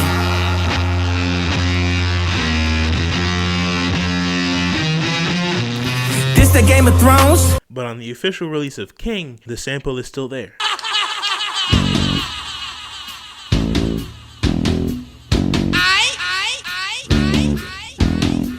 After everything said, rain. After everything said. he might face legal troubles because of that. And on top of that, he also sampled a song from the late Donna Summer for the song Good Don't Die. And her estate forced the song off of streaming platforms, and again is most likely going to face legal repercussions because of that. So in general, the apology did not feel genuine at all. It just felt like he realized that he has to like get legal stuff situated, so he wanted to just put something out to be like, okay guys, you can work with me now, we're good. But on the topic of Ye and his fight against huge organizations, I would be remiss to mention another thing that he does that pisses me off. To catch you up to speed, towards the end of February 2024, Adidas announced that they would be selling all of their remaining Yeezy stock, releasing unapproved colorways, and not consulting Ye or giving him any of the profits. And now here's where I stand on this issue. Realistically, yeah, it's kind of fucked up that Adidas has the ability to profit and do whatever they want to with, you know, the brand that it's literally his nickname. That's literally his name attached to it. That's messed up. I can agree to that. But I hate that Ye is trying to rally everybody up behind him under the guise of, you know, wanting to protect, you know, black creatives and black artists and whoever from the white man and from these big predatory companies and da-da-da-da. It's mad disingenuous. He acts like he got the rug pulled from under him when this is literally just the consequences of his actions. It wasn't like him and Adidas came to this, you know, polite disagreement and we're like, you know what, we're gonna cease operations. I hope you have a good life. Or that Adidas just gave him the boot for no reason without knowing. We all know why he was dropped by Adidas. I mean, hell, I feel like even Ye walking into the Adidas offices and slapping CEO of Adidas at the time, Casper Rosted, just straight across the face while blasting Free Ghost Town Part 2 and running out. I feel like that would have been a better way to leave Adidas than the way that he did. Like, Jesus Christ. Whenever his pockets are in danger, he parades around like he's this martyr trying to free people from getting abused by these big companies. But come to find out, though, that Ye is not only a shitty businessman, but has been accused of being hard to work with by former employees multiple times, has previously beefed or exploited other black creatives, the ones he seems to care so much about, and has fucked over people himself. Prime example, almost everybody who was signed to Good Music before the state of limbo that it's in right now. You know Good Music, right? You know? Good Music, Kanye's label, you know? Kanye's all-black label, where almost every single one of them that has been on Good Music has some negative thing to say about how Ye handled business. For Tiana Taylor, for example, she believes that Ye poorly managed her career and received little to no support from him or the label when she needed it, making her want to quit music altogether because of that. Or Big Sean, who went on Drink Champs after Ye's infamous rant about Big Sean, saying that not only was his initial deal to Good Music bad in the first place, but Ye had been withholding money from him for a very long time. Or, I think most of you didn't know this, but Sheck West was signed to Good Music. After the success of Mo Bamba and Mudboy, Ye just gave up on him. And now he's on Cactus Jack, where he's in this very odd state of career limbo, which, by the way, partly Travis's fault. Please just release The Fiend. Please release The Fiend verse officially. Jesus Christ. Help that man out. It's so good too, bro. Just put it out. On top of that, there's so many other people. Consequence, Common, Sci-Hi, Pusha T. The list goes on here. And even past people on Good Music, right? During the Donda 2 era, people who worked on the album allegedly did not get compensated for it. According to producer ATL Jacob, because of its odd release on, you know, the stem player, it caused confusion on how people would even get compensated for this album in the first place. And again, according to Jacob, he did not get a dime from Donda 2. So again, I can't take him seriously when he says that he doesn't want people to be taken advantage of, but then will go on to take advantage of other people. And then after that, when something isn't going his way, will go on to commit a Freddie Gibbs and take metaphorical backshots every 2 years when something isn't going his way. He can't sit here and act like he's constantly being oppressed by these companies and how he's just an innocent victim when he does this shit to people himself and seemingly shows no remorse or wanting to apologize for doing so. Another thing he does that bothers me is he believes that everyone who has criticism of him is just some hater who wants to see him, you know, to die on the street homeless and never see his kids again.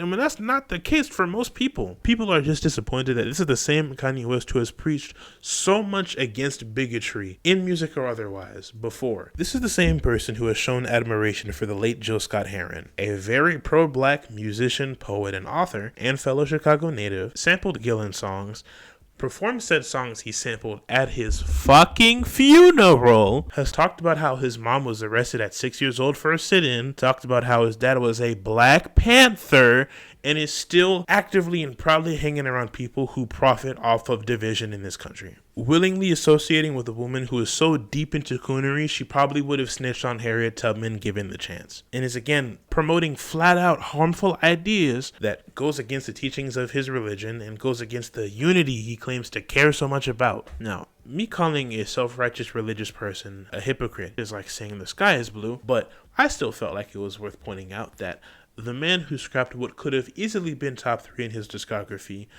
to make a gospel album where he constantly talks about praising the Lord and his teachings doesn't actually give a fuck about the Lord and said teachings. Like, again, most of the kind of people he's been associating himself with. But even after all of that, we'll have the nerve to question why people believe that he's an anti-Semite. Like, we are like 5 steps away from like a Tom McDonald collab album. When that day comes, I swear to God, I'm going to kill myself. Yay. Whether you have bipolar disorder, autism, schizophrenia, or whatever, you are a dark-skinned black man from the hood with a mental disability. From birth, you are immediately put at an unfortunate societal disadvantage and are more likely to experience discrimination and bigotry. The same way you saw anti-blackness in a similar light to homophobia, why does that same way of thinking not apply to Jewish people?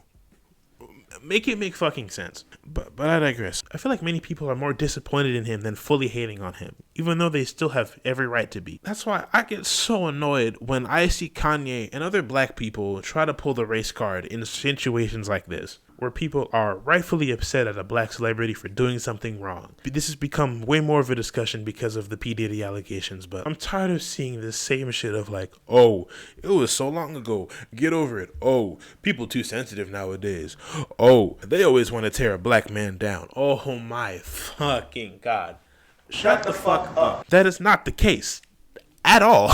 Look, moral discrepancies with millionaires and billionaires aside, I will proudly praise black people who have been able to take their talents and passions and morph them into grand success, and some even manage them to become world-renowned cultural icons in the process. That is something worth praising, but it shouldn't be a crazy thing to hope that people who get this kind of success don't use it to be shitty people. Is that so much to ask? Am I asking too much? I would love for him and other people of color in his position to live a happy and successful life. I just wish he can do it without having to put down and harm other people. He continues to use motifs like caring about free speech when being questioned on why he's been moving like this recently. But dude, there's gotta be a fucking limit, man. Like, yes, at a very unique time in US history, when it is becoming more and more obvious that the government and other large entities want to silence free speech, mainly because it's harming their pockets, and as much of a firm distaste I have for the people he's been moving around recently, yes, there is some level of a conversation to be had about the differences between free speech and hate speech, on not just the internet, but in general. But still, I don't think the way that he is going about this is good at all. Speaking of which, that's another thing Ye and Ye fans need to realize. There's a difference between free speech and the December 1st incident. Ye's like more controversial free speech mainly started off with his less than popular political affiliations, which is one thing, right? You don't have to agree with him. And it's true, he shouldn't have his platform and he shouldn't have opportunities taken from him because of a political opinion. However, there is a major difference between I think Trump is actually a pretty good president and I love Hitler. We can agree on that, right? Right? Ye pushed the line and to this day still refuses to admit that this was bad, that what he said was messed up. Just continuing to boil down that controversy as just a difference of political opinion. Well, yeah, it just so happens that many white supremacists and neo-Nazis also believe in your same political ideals. So me and the general public for thinking that you might not like Jewish people.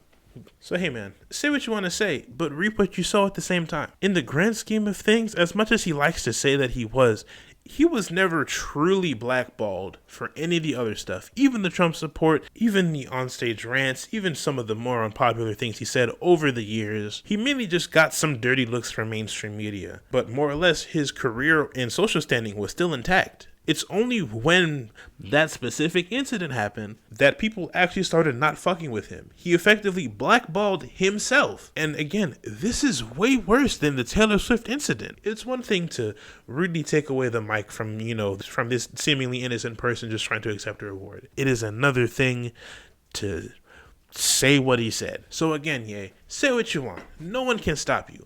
All I'm saying is, don't start bitching and moaning that people don't want to work with you when you do stupid shit like this. You literally talked about your admiration for one of the most objectively evil people in human history. I don't know how it's not clocking in that was not a good idea. It's so annoying when he gets all high and mighty talking about how no one's letting him say what he wants to.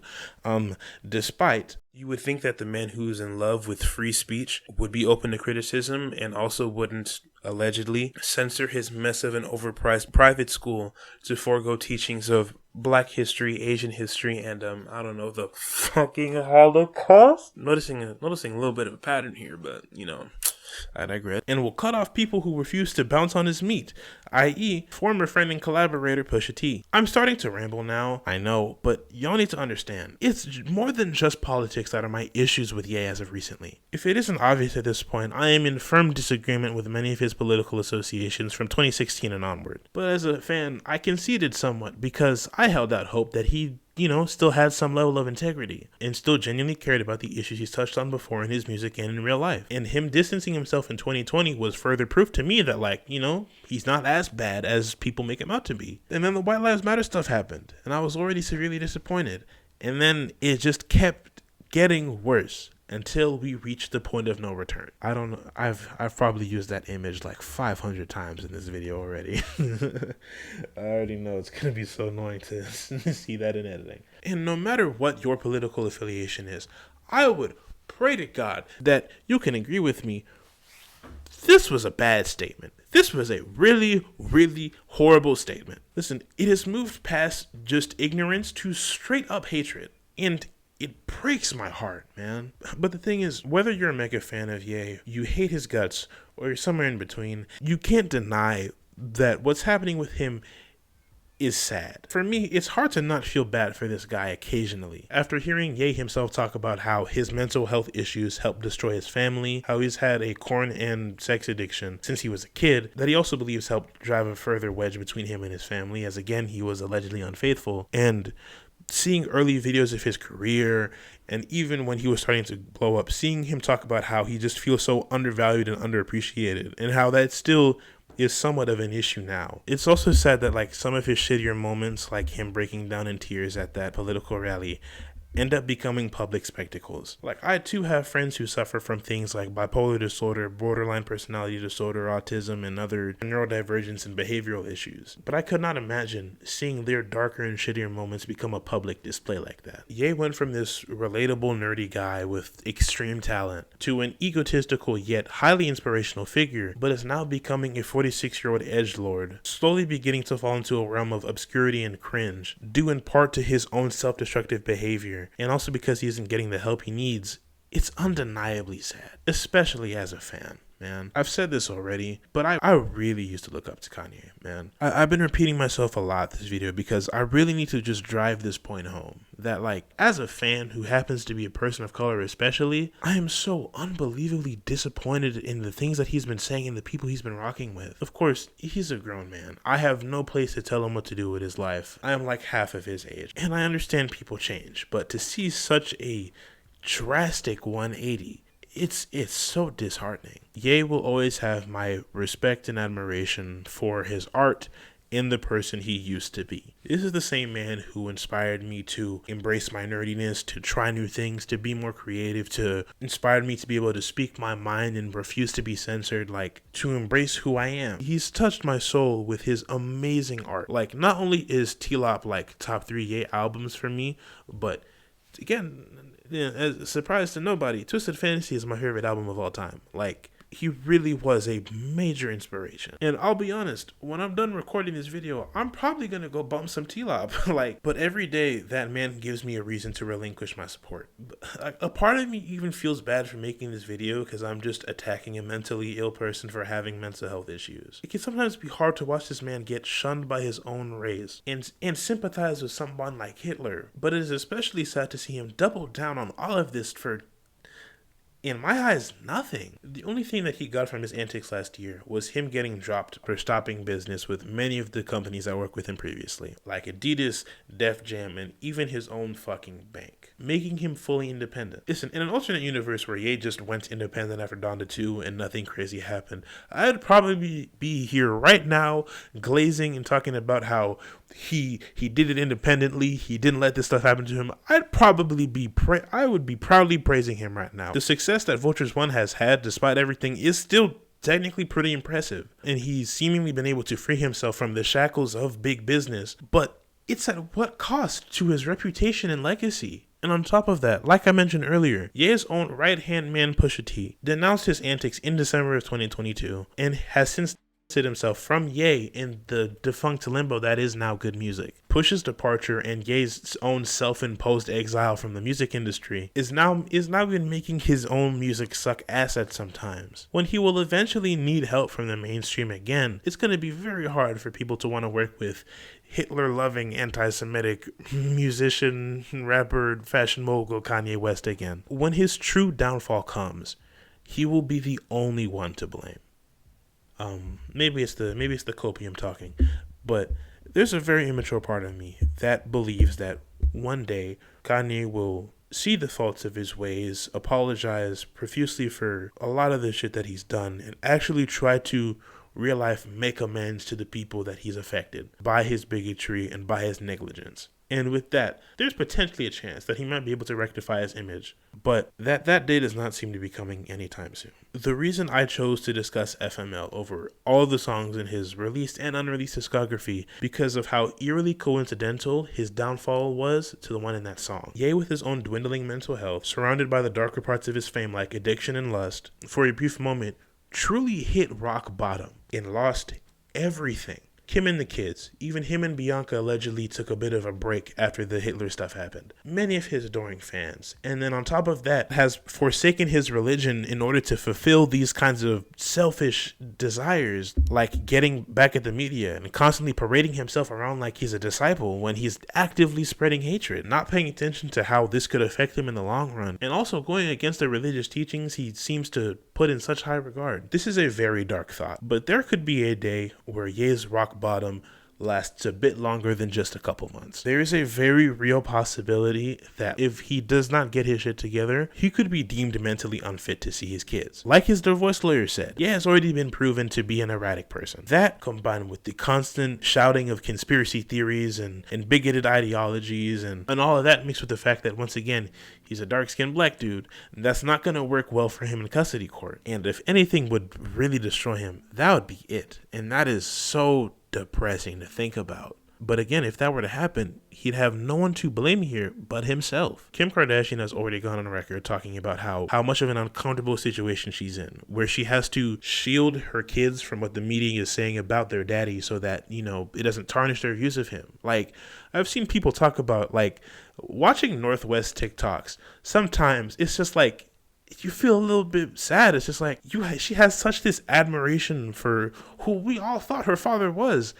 and either doesn't seem to know or is oblivious to the fact that her dad continues to hurt a lot of people. It's very sad. And while I have my issues with Kim and most of the Kardashian-Jenner clan, that doesn't take away from the fact that Ye's current behavior could lead him down that unfortunate path one day. Obviously, I hope that never happens. But if Ye keeps going down this very dark, increasingly depressing, downright awful path of self-destruction, it's only a matter of time before the darker parts of him are the only things people will know about him, and he will go down as one of the most hated, most infamous musicians in history. But to wrap it up, In FML, Kanye almost perfectly predicted his own downfall. In a shoddy attempt to gain his independence and get back at the media, he negated the well-being of his family, used his faith to recklessly defend bigotry, losing many friends, fans, family members, and collaborators, forever putting a nasty stain on his legacy. But